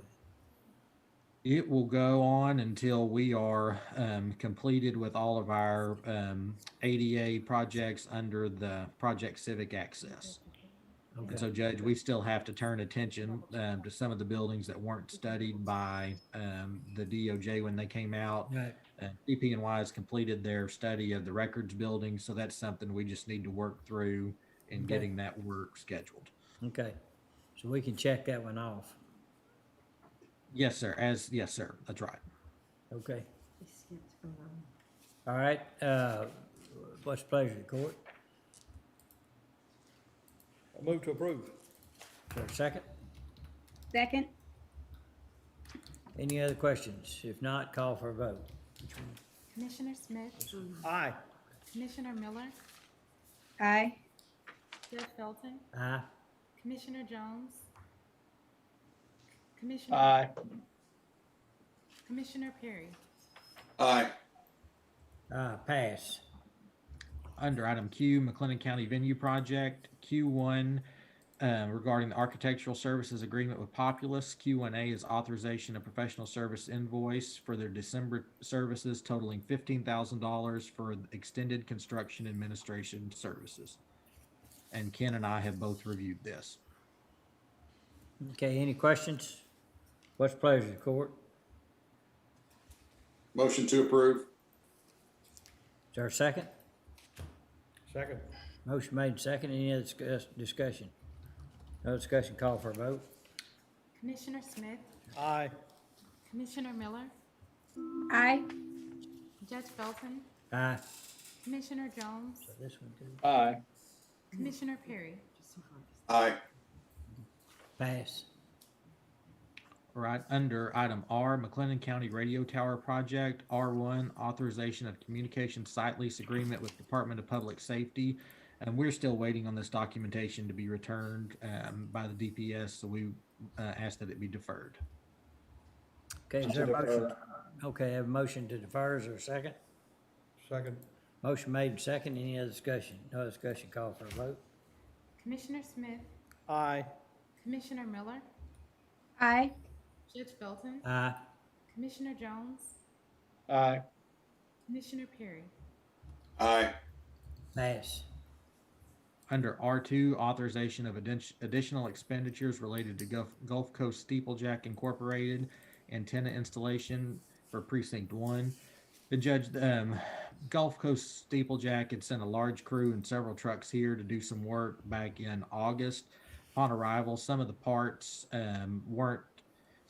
required were not here, and some of the parts that were here were deemed not to be suitable for use. And so this is their invoice for that trip up. It totals $4,000. And I know Ken's not on, but if there's any questions, Ken may have some additional information.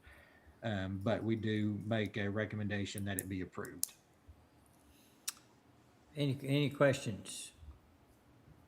Hey, Judge, my only comment would be before they show up again, make sure we have all the parts.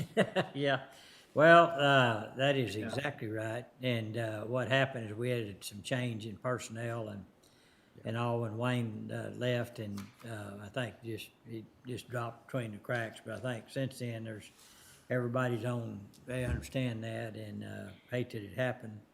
But it appears that it was not the fault of Steeplejack; it was our fault. Right. So, any other questions? There's also a part that's very hard to find right now, and so it's Yeah. Yeah, there's a part that's been on back order for months, and different companies have said they could get it more timely, and every time we go with them, it's pushed back as well. Yeah. So, Okay, what's the pleasure of the court? Motion to approve. Second. Motion made and second. Any other discussion? No discussion, call for a vote. Commissioner Smith, Aye. Commissioner Miller, Aye. Judge Felton, Aye. Commissioner Jones, Aye. Commissioner Perry. Aye. Pass. Judge, I see I missed 09, authorization of appointment to the Heart of Texas Council of Governments Board of Directors. Yeah, this replaces Commissioner Snell, and I'd like to ask Commissioner Smith if he would like to take that position on that board. I serve on it as well. And, Certainly. Okay, so I would make a motion that we nominate or ask Commissioner Smith to serve in that position. And I put that in form of motion. Is there a second? Second. We have a motion and a second. Any other discussion? No other discussion, call for a vote. Commissioner Smith, Aye. Commissioner Miller, Aye. Judge Felton, Aye. Commissioner Jones, Aye. Commissioner Perry. Aye. Pass. All right, Judge, I believe that should be all the other action items, and we can move back to item N. Okay, thank you. Yes, sir. Under item N, these are department head, departmental, and department head reports. I would ask the department heads that, I'm assuming the commissioners have read these and looked at them, so I don't think it's necessary to go in detail, but we would be interested in you pointing out any changes or any challenges, anything the Commissioners Court can help you with in your department to make it run smoother and better and those things. And so first we will start with Colin Coker. I don't know if he's on. We've got his report. And generally we just approve it as after we review it individually. And I know today was his board meeting, so I've looked at it and I sat in at the board meeting at noon today. And I would make a motion that we approve his report for recording purposes. Is there a second? Second. Motion been made and second. Any other discussion? No other discussion, call for a vote. Commissioner Smith, Aye. Commissioner Miller, Aye. Judge Felton, Aye. Commissioner Jones, Aye. Commissioner Perry. Aye. Pass. And I would point out that that COVID has really turned his business upside down as well. So I think you might hear that as a common thread. Going to item N2, Zane Dunham, Engineering. Thank you, Judge. Our department's running fairly smoothly. COVID is starting to have some impact with staffing, but overall, we're able to keep items moving along, and there's no nothing of concern at this point in time, and I appreciate the court's commitment to assisting us where possible. Thank you. Are there any questions anyone would have for Zane? No. If not, we approve the report for recording purposes. So moved. Second. Have a motion and a second. Any other discussion? No other discussion, call for a vote. Commissioner Smith, Aye. Commissioner Miller, Aye. Judge Felton, Aye. Commissioner Jones, Aye. Commissioner Perry. Aye. Pass. Going to items N3, maintenance of equipment, monthly activity report. Michael Graham.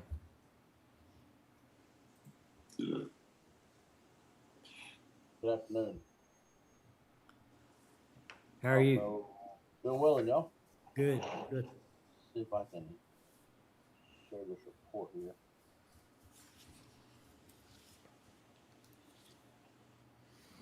Well, y'all see that?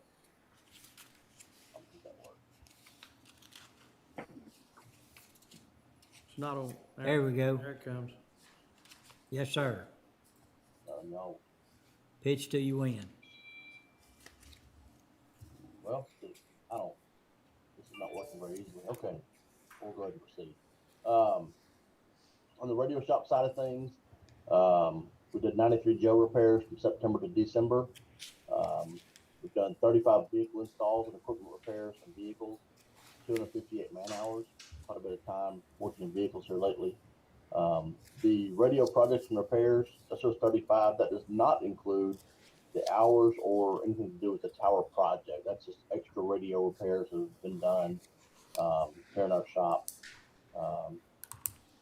And then equipment removals, installs, that's vehicles that are going out of service typically, we're removing things from or putting new stuff in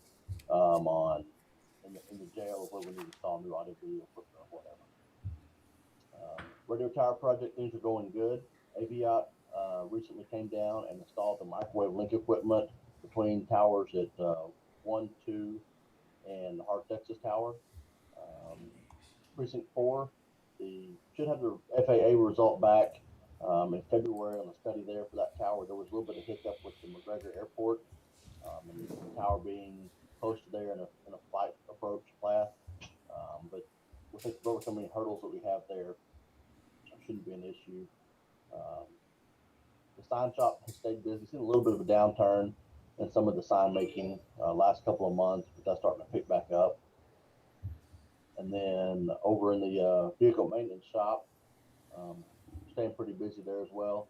You see there's some higher cost of outside labor in November and December. In November, we had to replace an air conditioner vehicle and also replace the transmission. And then in December, unfortunately, we had 3 crashes from the sheriff's office. No employee injuries. One of those, somebody ran a stop sign and hit one of the patrol units, and the other 2 were deer. So, unfortunately, things happen, but that's what's going on in maintenance of equipment. Okay,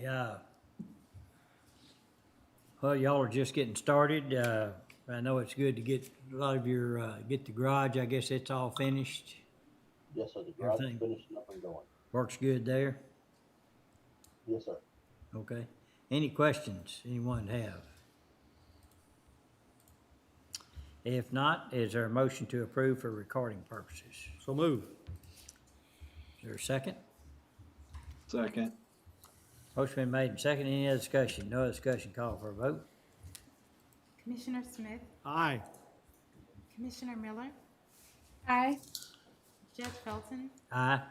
Commissioner Jones, Aye. Commissioner Perry. Aye. Pass. Okay, I'd like to jump to N9 on pretrial services because Judge Bain is available and we've got him here with us. So Judge Bain? Thank you. First of all, just you may notice that the report's about twice as thick this time, and that's because it contains 2 fiscal years, the 2020 and then 21 fiscal year. That's why it looks like a lot more. We'll be back on schedule next time, but I don't think we had a report in September, so it includes September of last year and then the new fiscal year. But Okay. everything's pretty much the same. Everything's going fine. I want to commend the Sheriff's Department and our IT staff. Since we went virtual on all our hearings out at the jail, it's been working very well for me. So I just want to commend them because it has been going very smoothly for the most part. Little glitches once in a while, but it's been working out very well. The jail staff does a very good job of getting everybody ready for me in the mornings and the afternoons, that sort of thing. And I just appreciate the work of the IT staff and the jail for all they do. Good. Well, I know you've had some challenges and we appreciate you hanging in there. And our department, nobody's tested positive for COVID, so our people are doing a good job here and at home of staying social distancing and their masks, so that's going well too. Well, thank you. That is good. All right, any questions for Judge Bain? If not, is there a motion to approve his report for recording purposes? So move. Second. Motion made and second. Any other discussion? No other discussion, call for a vote. Commissioner Smith, Aye. Commissioner Miller, Aye. Judge Felton, Aye. Commissioner Jones, Aye. Commissioner Perry. Aye. Pass. Thank you, sir. Thank you. Okay, going back to N4, County Veteran Service Officer Monthly Activity Report. This is for July through December 2020. Steve? Yes, sir. Can you hear me? Yes, sir. Okay. I guess it's pretty self-explanatory as far as the reports, but I guess the challenges we still keep having are not being able to see all of our compromised veterans. We're trying to keep them out, and the VA is slowly opening up. The regional office has opened up, so now we are not getting as many outside phone calls as we were, and they are taking public contact. And the healthcare is also opening up enough now where we are able to, I guess, try to work through on some of the mental health issues that are kind of out there that we still have never really, that's never changed. Justice involvement, I'm kind of waiting to get back to the office. I got my first vaccination, and I'll be getting my next one in another week. And after that, I feel comfortable in saying my doctor also does feel the same way, that probably get back out. And I'm really kind of anxious to get more interested in the justice involvement side, because I feel like that's kind of been something that just haven't had a lot of participation in lately. Claims are kind of because of we're following MHMR guidelines as well. So the appointment system is what we really try to stick to, and so it's been working, but we have not had as much traffic because of it, but we're still fielding a lot of phone calls. But all in all, it's we're limping along, but we're still operating, and we're still seeing veterans, and I'm just kind of waiting to see what tomorrow holds. Okay, any questions anyone have? Not, if not, is there a motion to approve Steve's report for recording purposes? So move. Oh, Second. I have a motion and second. Any other discussion? No discussion, call for a vote.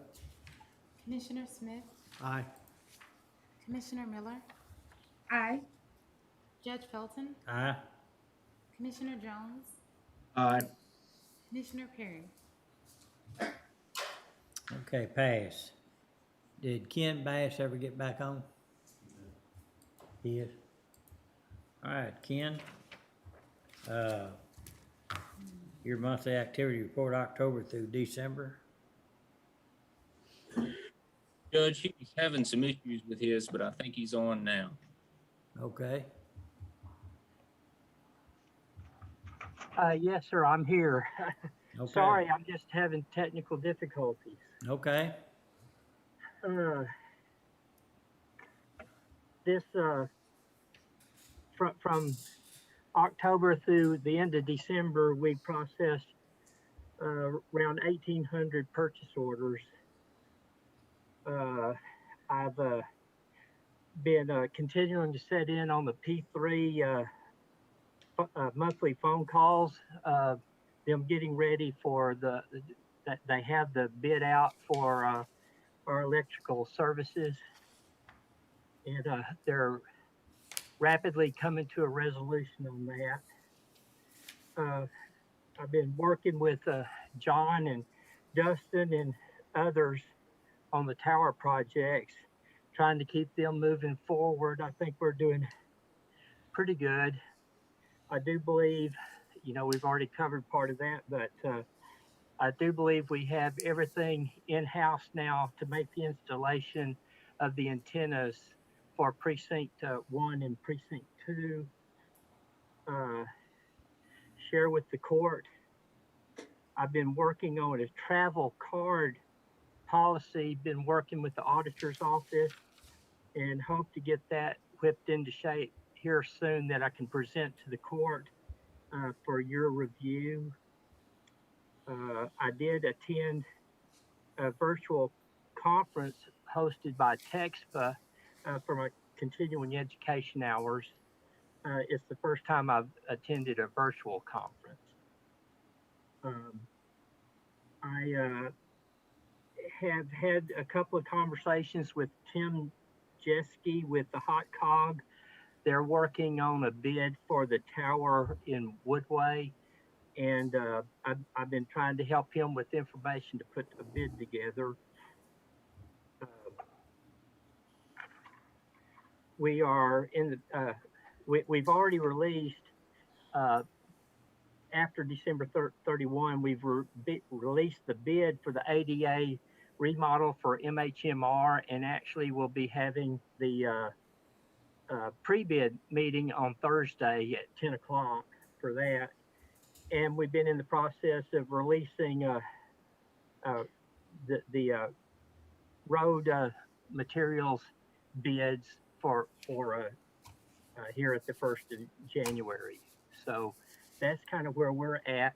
If you have any questions, please let me know. Okay, any questions for Ken?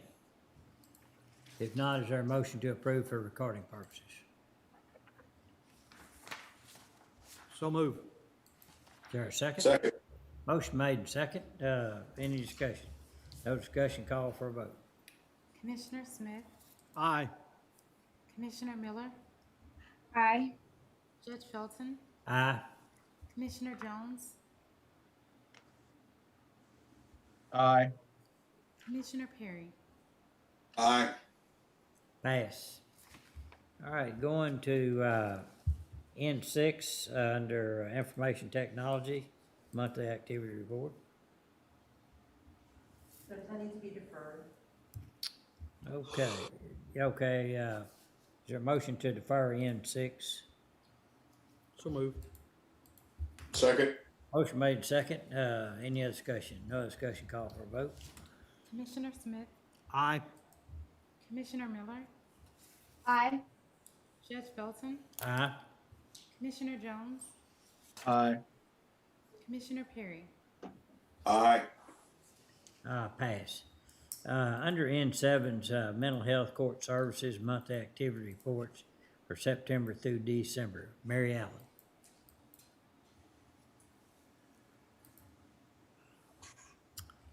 Mary, are you on mute?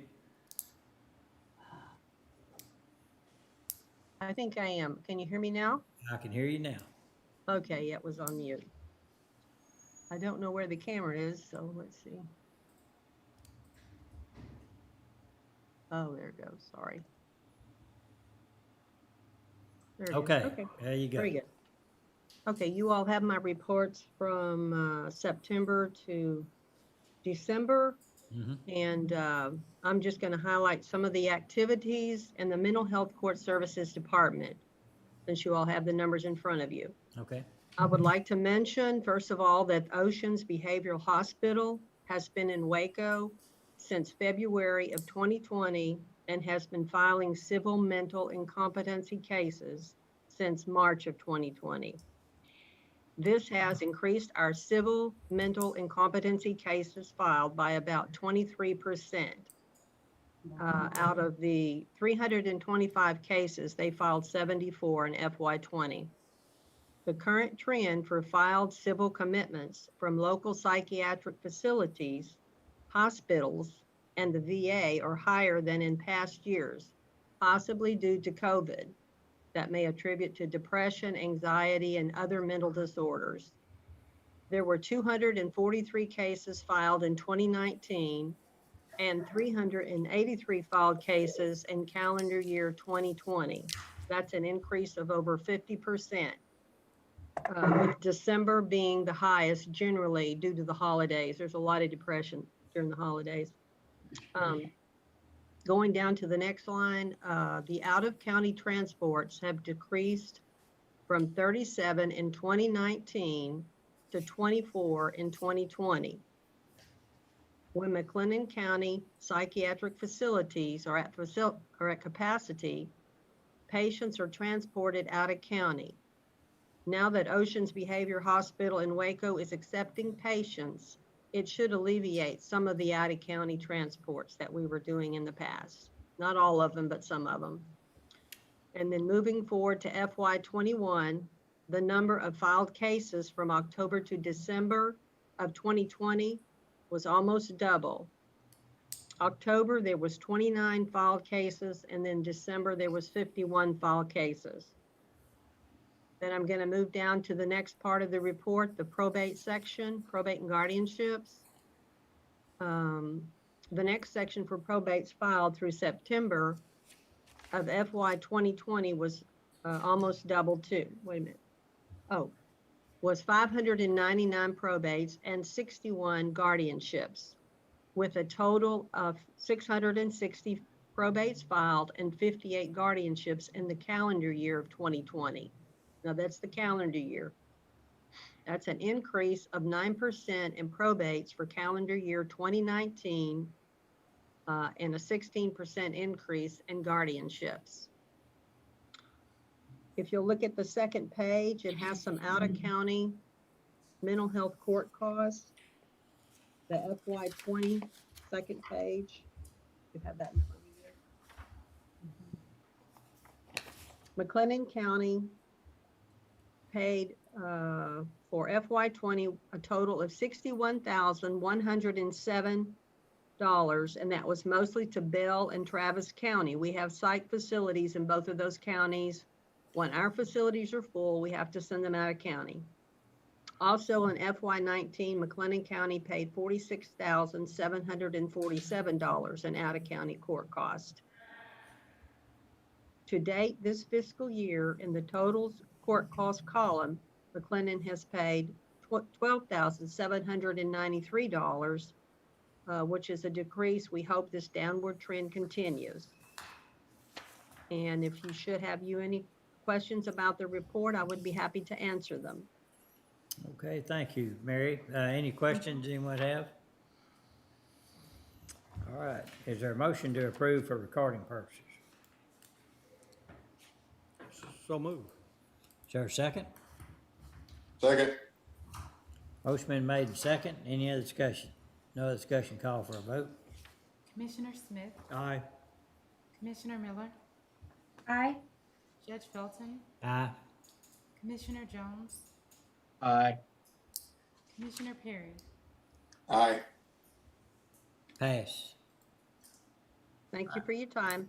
Thank you, Mary. You're welcome. Okay, under N8, maintenance of buildings, TJ? Hi, good morning, everyone. Before Morning. we get into issues and things of that nature, did anyone have any questions on the report itself? Not on the report. Good deal. Okay. I am happy to announce we did have an individual accept our part-time custodial position that's going to be taking care of adult probation and juvenile. So that's definitely a big win in our corner. The only thing I have on here to report is our Tech 2 position, which is that HVAC position that we always have such a hard time finding a replacement for.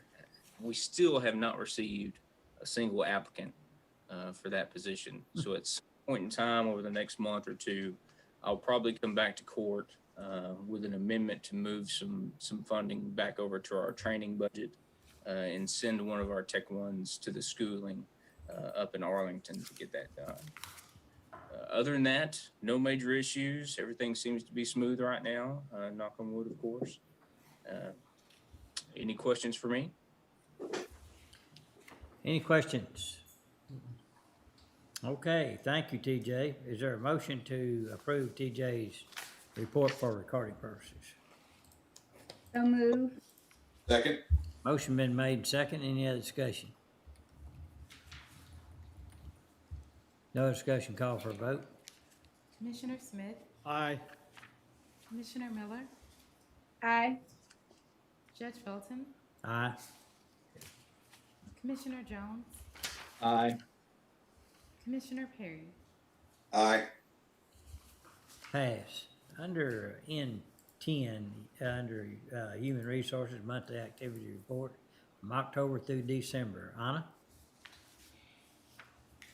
Thank you, Judge. So am I able to share my screen? Yep. Yes. Great. So we had a lot of our normal activity for this quarter. I just want to quickly highlight three of the major areas for your attention that consumed our time. This didn't really consume a lot of our time. I want to highlight something that we were able to assist the sheriff's office with and jail administration. Given the COVID situation, they were really concerned with staffing, and typically in the holiday months of November and December, the jail sees a decrease. Well, countywide, there's typically a decrease in applications received, and knowing that the jail really can't afford staffing and a shortage in staffing at the moment, to combat that, we assisted them by bringing to court for approval the creation of a billboard. It's currently still posted up next to Highway I-35 or Interstate 35. And in addition to that, we also created a flyer for them to share on social media. And with both of those items, we saw in this last quarter, they increased applications for jailers by 32 compared to the previous quarters, which is something I wanted to highlight. Not only were we able to avoid the lull, we actually saw an increase from the previous quarter for the jail, and I think they still have applications in queue, which is great. I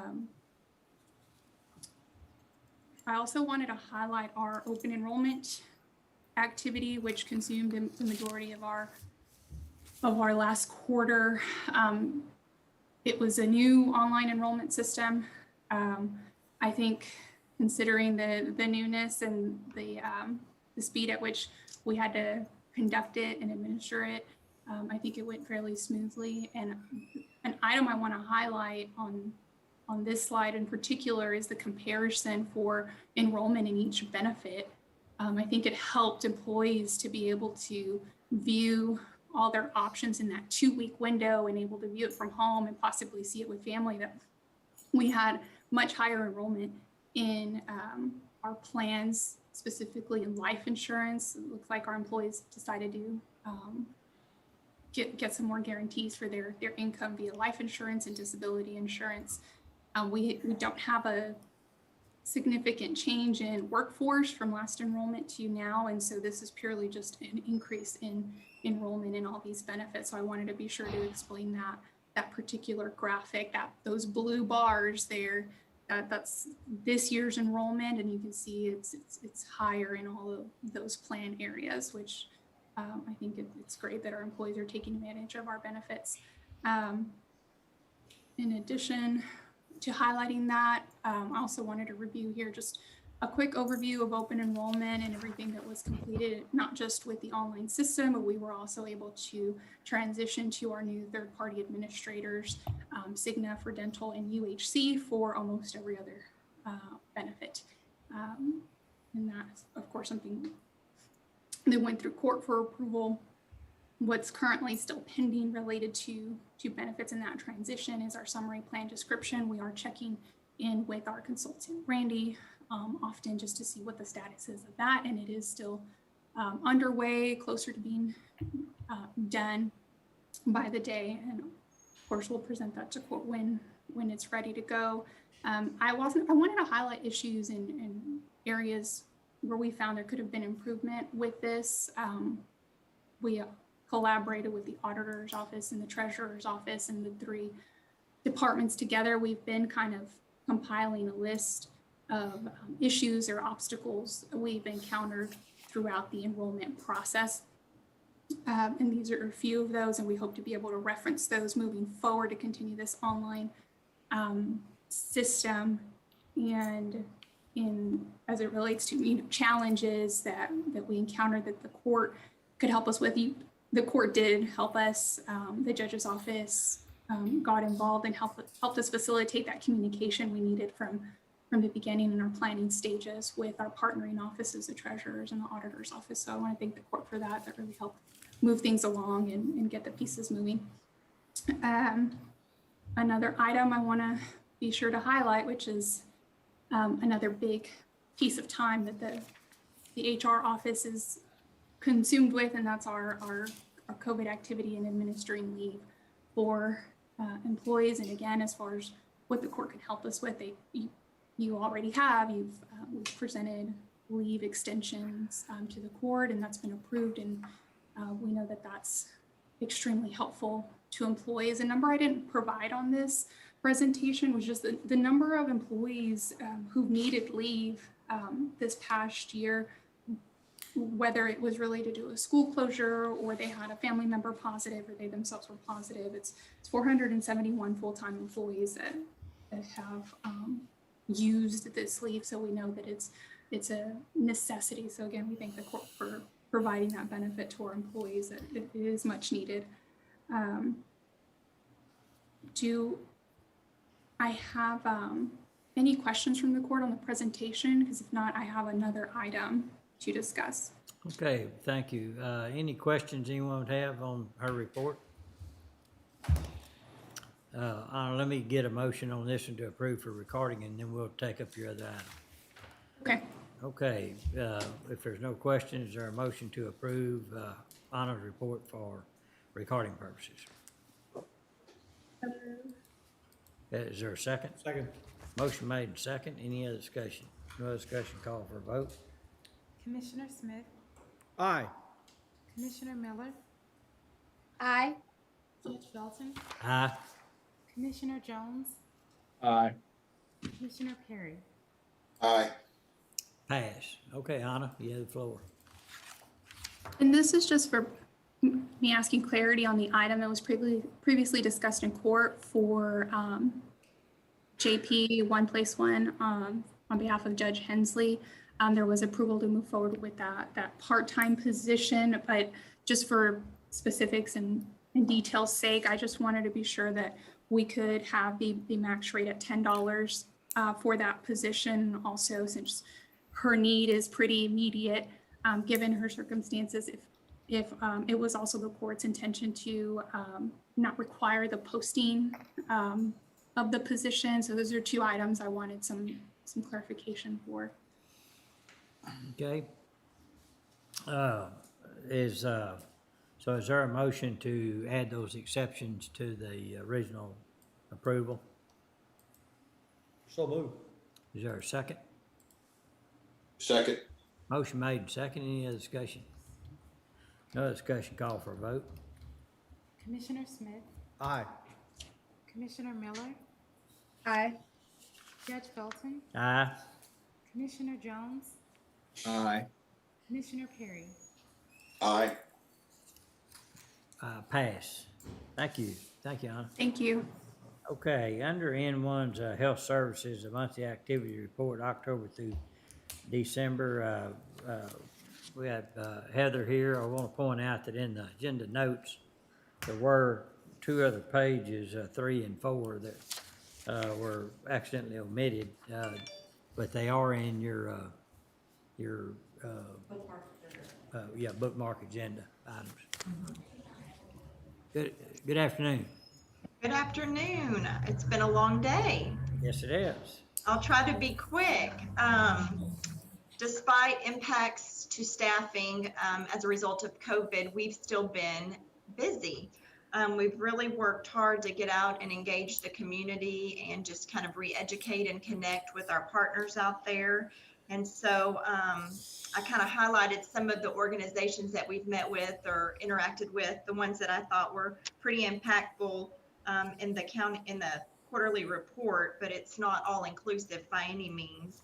I just wanted to point out one of the things that I was super proud of, and that's our ability to reconnect with the Mart Rucker Clinic. In the past, the only way an eligible client was able to apply for indigent healthcare was to physically walk into our office.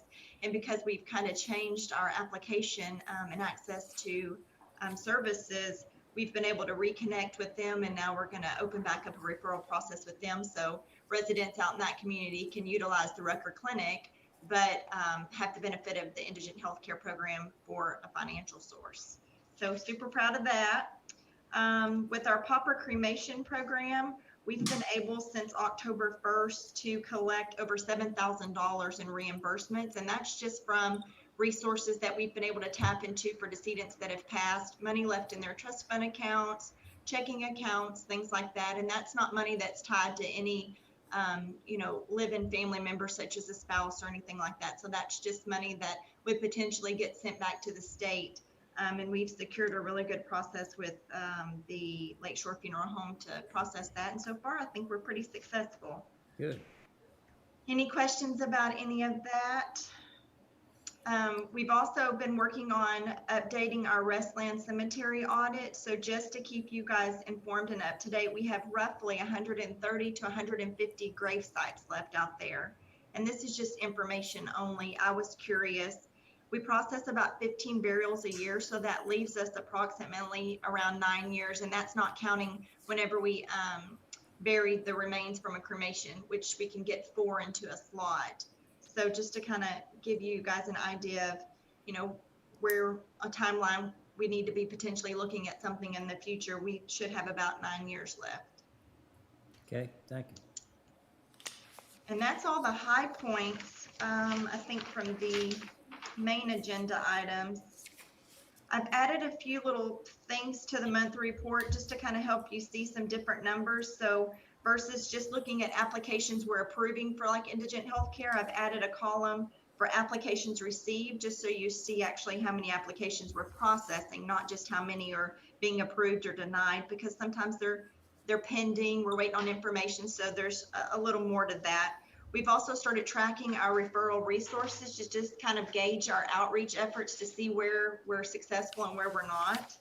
And then also the same for paupers. I thought it was important for us to look at our pauper disposition and applications.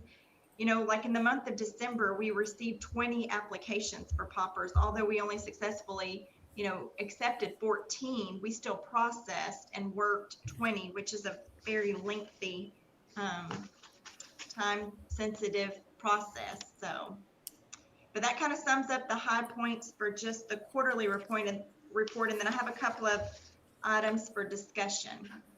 Okay, I just have one question, others may have. On the your connection with the Rucker Foundation in Mart to get referrals, is that something that could be, is there other entities like that in some of these other smaller communities that we could connect with as well? Yes, sir. And that's what really the only other one that I've been able to locate is the clinic in West. And I think they're associated with the Family Health Center. Yes. So that's something that's on my to-do list, is to connect with West. And what I found in Mart is because our policy required clients to physically walk into our office to apply, Falls County, because Rucker Clinic is a Falls community clinic, they were utilizing their resources in Falls County to support the residents in McLennan County so that they could utilize that clinic. So I think as we get out there and explore and meet more folks, we'll learn more about these little nuances. But the West Clinic is the only other one, in addition to the Rucker Clinic, that I've been able to identify that's potentially not part of the Family Health Center family. Okay. So if there's other clinics that you all know of, we definitely get in contact with them to see. Okay. All right. So, commissioners, if you do know of other foundations or similar type operations like that, if you'll let Heather know, she will make contact with them. Okay. Anything else, Heather? I have some topics for discussion, but Yeah. I don't know if you wanted to move forward with the agenda first, the agenda item. Okay. In regards to her report, are there any questions about that? If not, is there a motion to approve her report for recording purposes? So moved. Is there a second? Second. Motion made and second. Any other discussion? No other discussion, call for a vote. Commissioner Smith, Aye. Commissioner Miller, Aye. Judge Felton, Aye. Commissioner Jones, Aye. Commissioner Terry. Aye. Pass. Okay, Heather. Okay, the first one is, I'd like to entertain a conversation about a partnership with the Homeless Coalition and PATH. So the Homeless Coalition is a Heart of Texas Homeless Coalition. I'm sure most of you are familiar with it. And then PATH is under the umbrella of Heart of Texas Region MHMR, and it's Projects for Assistance in Transition from Homelessness. So it's a program that, if I remember correctly, is grant funded, but just works specifically with the homeless population in McLennan County. The partnership for the county would be to honor the lives of the homeless that pass away in a calendar year. So for instance, the calendar year 2020, and we had approximately, that we processed on the pauper side, 6 homeless and 13 unclaimed, and their program had 10. We haven't cross-referenced those names yet, but what we would do is partner with them to honor those that have passed each year that were homeless or unclaimed, and that would be done with the memorial service. They did this last year, so they've already had their initial, and they called it the Heart of Texas Homeless Coalition Memorial Service. It's usually going to be held at a church, and it'll be held at different denominational churches, not the same one annually. It's just simply a candlelight memorial ceremony and the reading of those names. Also, as a piece of that, they're wanting to do a newspaper publication in the Waco Trib. There's 2 options for that, and I've run the figures, and it kind of comes out to the same price either way. We could either do a general posting that's just kind of a square, I can send you pictures, that list all the names, or actually do a line-by-line item of each name. The benefit of doing a line-by-line, it'd be almost like an individual obituary, but just name and dates, is that name would then be searchable. So if it were a homeless person who passed away in McLennan County and there's family out there looking for them, their name might potentially pop up on a search. Whereas if we did the other kind of memorial posting, it wouldn't pop up as an individual search for that name. So one, we just need to, I guess, have conversation or get some feedback on what the county's thoughts are of partnering with them. We could do it in a way that we were recognized. So the name could be changed to where McLennan County was, publicly listed in that, or we could just do it as a participant by providing names, but not really getting publicly noticed as being part of the organization. So I thought I'd ask for some feedback on that because it's kind of something different than has ever been done through this office. Any thoughts?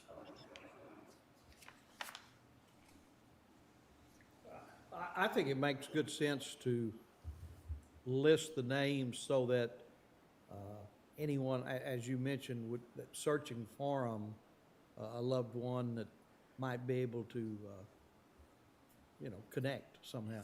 Yeah, I agree. I Any other? agree. Okay.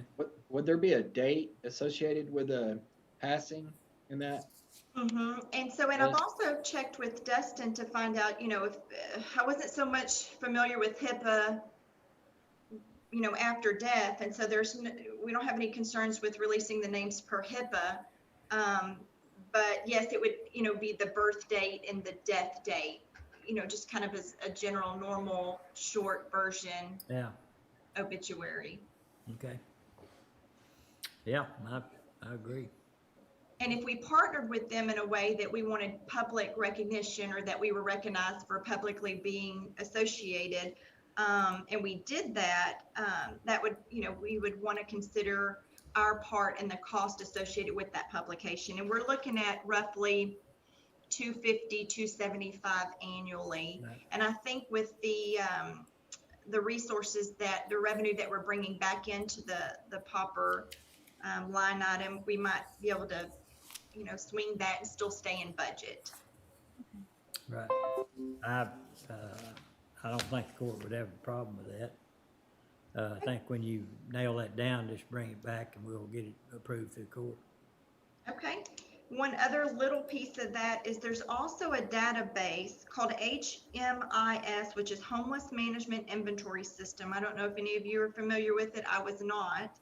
But it's a database that all your homeless shelters, Homeless Coalition, the PATH program, they all use this one database. So anytime a homeless person has interfaced with any of these organizations, their information is put into this database. And so I would like to utilize their database. And Sean Lee, the director of the Homeless Coalition, has been kind enough to reach out to see if we would be an eligible candidate to subscribe, for better lack of words. And we are. And that would be $200 annually to either one, have our own access to the database, and we could use that for pauper cremation when we're looking up information to see if there's next of kin. I think that would be very beneficial for the program. So just kind of any thoughts or feedback on that? Anyone have any ideas on that? I think it's a good database. I think it's Yeah. something that would be utilized.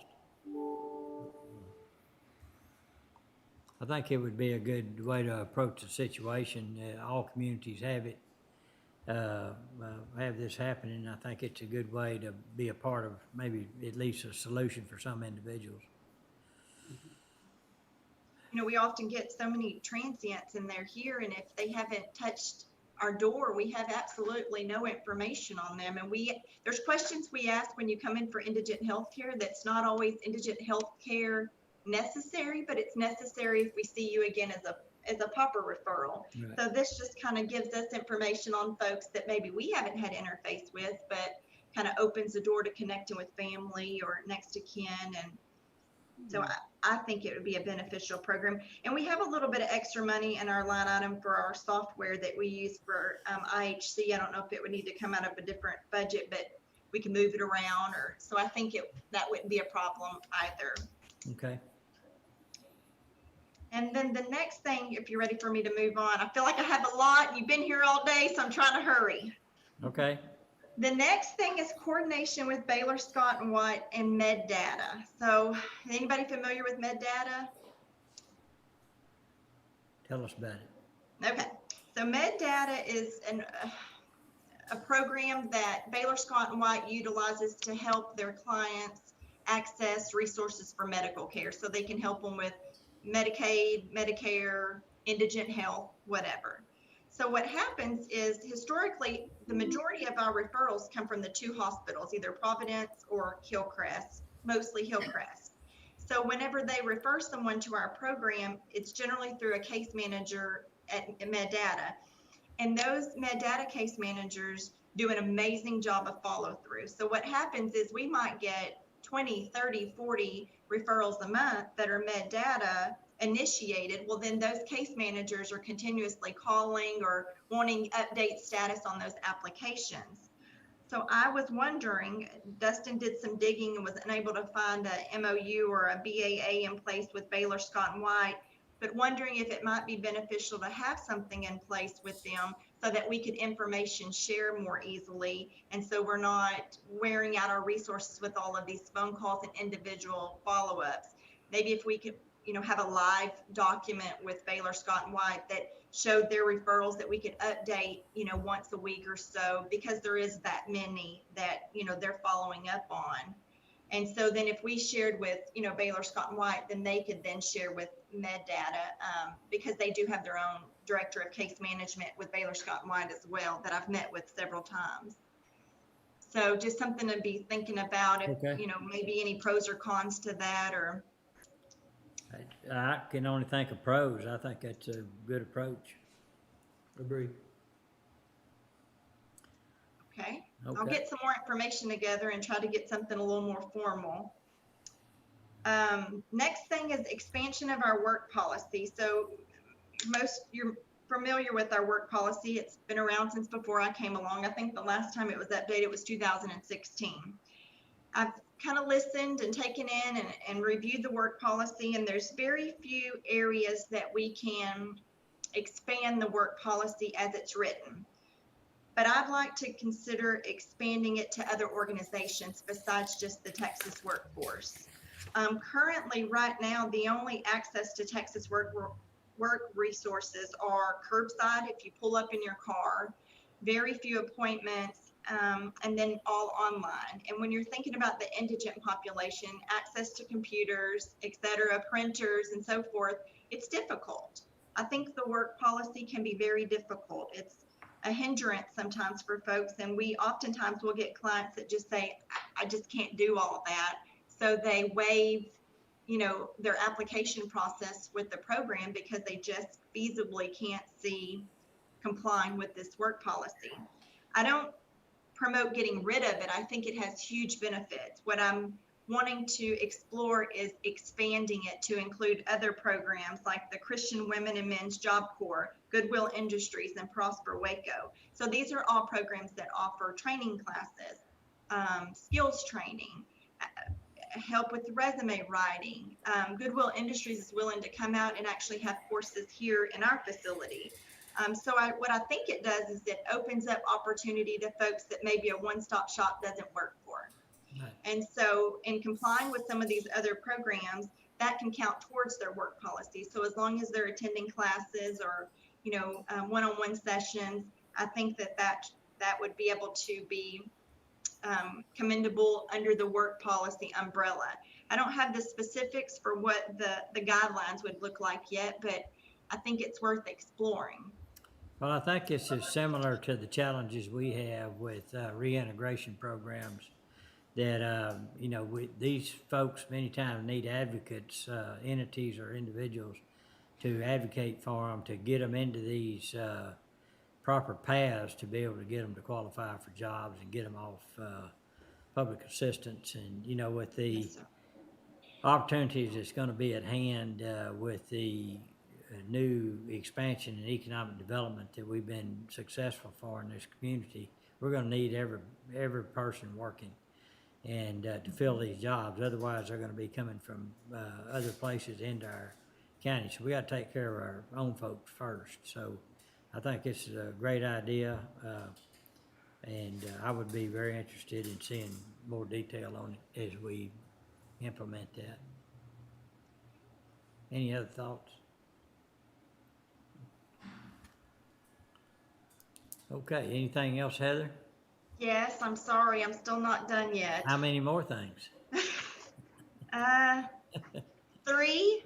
Okay, a couple of us have calls in 10 minutes, so, Okay, I'll hurry. okay.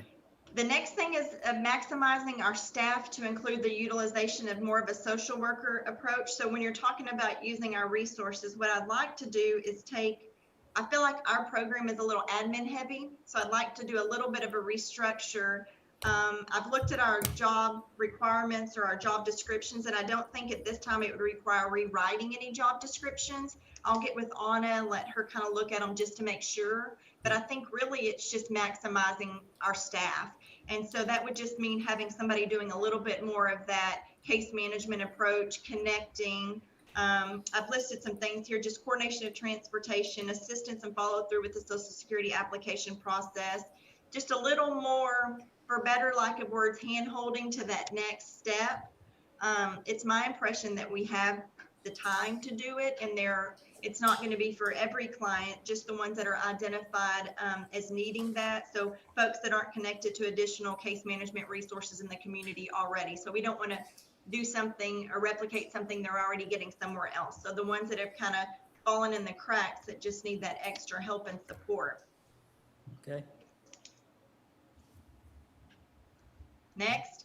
Yes. Next. The next thing is our pauper cremation policy. I've been looking at that and just want to maybe consider in the future that we take a look at our eligibility criteria. I don't know what's been discussed about the pauper cremation policy in the past so much. I've gone through the Laserfish program and tried to look at some past minutes and get an idea of where you've been, so I'm not trying to reinvent the wheel or looking at things you've already looked at. But where my concerns are is that we have decedents that are transferred to Waco hospitals and then they pass in McLennan County and then they become a pauper referral. So I don't know if it's, something to consider where there's some eligibility criteria that says clearly if you own and live, own property or live in another county, that's a consideration for eligibility. And then funds available from other sources. It's become alarming to me how many pauper referrals we get where there's resources available within the family, but somewhere along the way, somebody has, shared the county's ability to process the pauper based on just the decedent's resources. And so just a couple of things to think about. I don't feel like I'd be doing a very good job with my responsibilities if I weren't kind of bringing some observations to the table for consideration. I've done some research in a couple of other counties, nothing extensive or thorough, and noticed that in some counties there is even a 30-day resident policy that says that you have to live in the county 30 days. So just kind of be rolling that around, and if anything comes to mind, I'd love to hear anything anybody has to say or any thoughts. And then lastly is the specialty courts. So after MHMR had their annual meeting to renew their contracts, Commissioner Miller, you had mentioned something about how our program might intercept and help out with that gap in services for those. So I've been meeting with Melinda Bonds and Amy Lowry, and several of us have been getting together and kind of talking this through. And one of the things that we've discussed is we've kind of shored up a referral process. So we feel good about that. Amy Lowry and I have a shared drive where we're sharing referral names and those being released from the county jail with 30 days of meds. The problem's coming in to where they're being released and then it's taking 6 to 8 weeks for them to get into MHMR for psychiatry. So releasing them from jail with 30 days of meds. And then there's this gap of time before they're able to get in with the psychiatrist. So then they're off of their meds again, and then recidivism, ER, crisis care. It's just this vicious cycle. So one of the things we entertained was, well, what if we did a 3-month auto eligibility for those releasing from the county jail, so they would have access to a doctor, access to prescriptions. That's beautiful. The problem is, where are they going to get their prescriptions filled? You leave the jail with a 30-day fill, but then there's no refills on that prescription. And we don't have a connection with a PCP or a psychiatrist or any other doctor in our community willing to fill that gap. So again, just putting that out there is something to think about as we're meeting. These are just kind of the obstacles that we're up against. Is even with indigent healthcare coming into the picture, it still doesn't solve the problem of access. Yeah, that's a problem, and I would be interested in having more discussion about first of all, is there a reason MHMR can't get to them quicker? And it's got to be supply and demand situation, but if not, then we do have to meet that gap some way. If we're going to go to the effort, add those meds in for that period of time, and then drop the ball after a few weeks by not allowing more meds until they can be seen, we're wasting the first effort. So, yes, sir. And we've, brainstormed and come up with a couple of solutions. That's just the one piece of the puzzle that we can't seem to fix is finding a doctor that'll feel comfortable bridging that gap in the middle. And then, is it conducive to care? If you've got one doc treating them in jail, then we get them in the community, connect them with another doc for 30 or 60 days, then they begin with their psychiatrist at MHMR. You've had them exposed to 3 doctors within 90 days. right. And generally a doctor changes your meds. He, has a different opinion on what works, what doesn't. So I said I would bring it before you guys and share our dilemma, and that way everybody can chew on it and see if there's anything we can come up with as an alternative. Okay, well, we appreciate it. And that's it. Okay, good job. I appreciate your patience. All right. Okay, and we've already approved her initial report. Is there anything else that comes before the court? Did that cover all items? N12. It's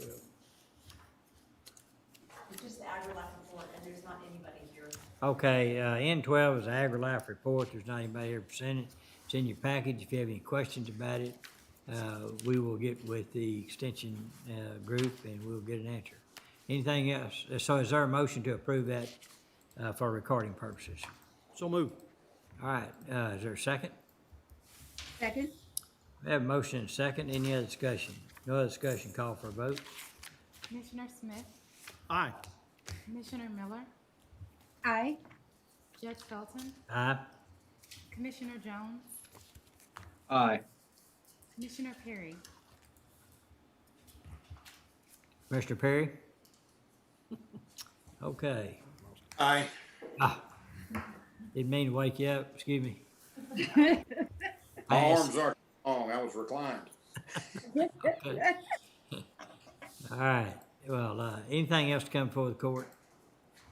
If not, we stand adjourned.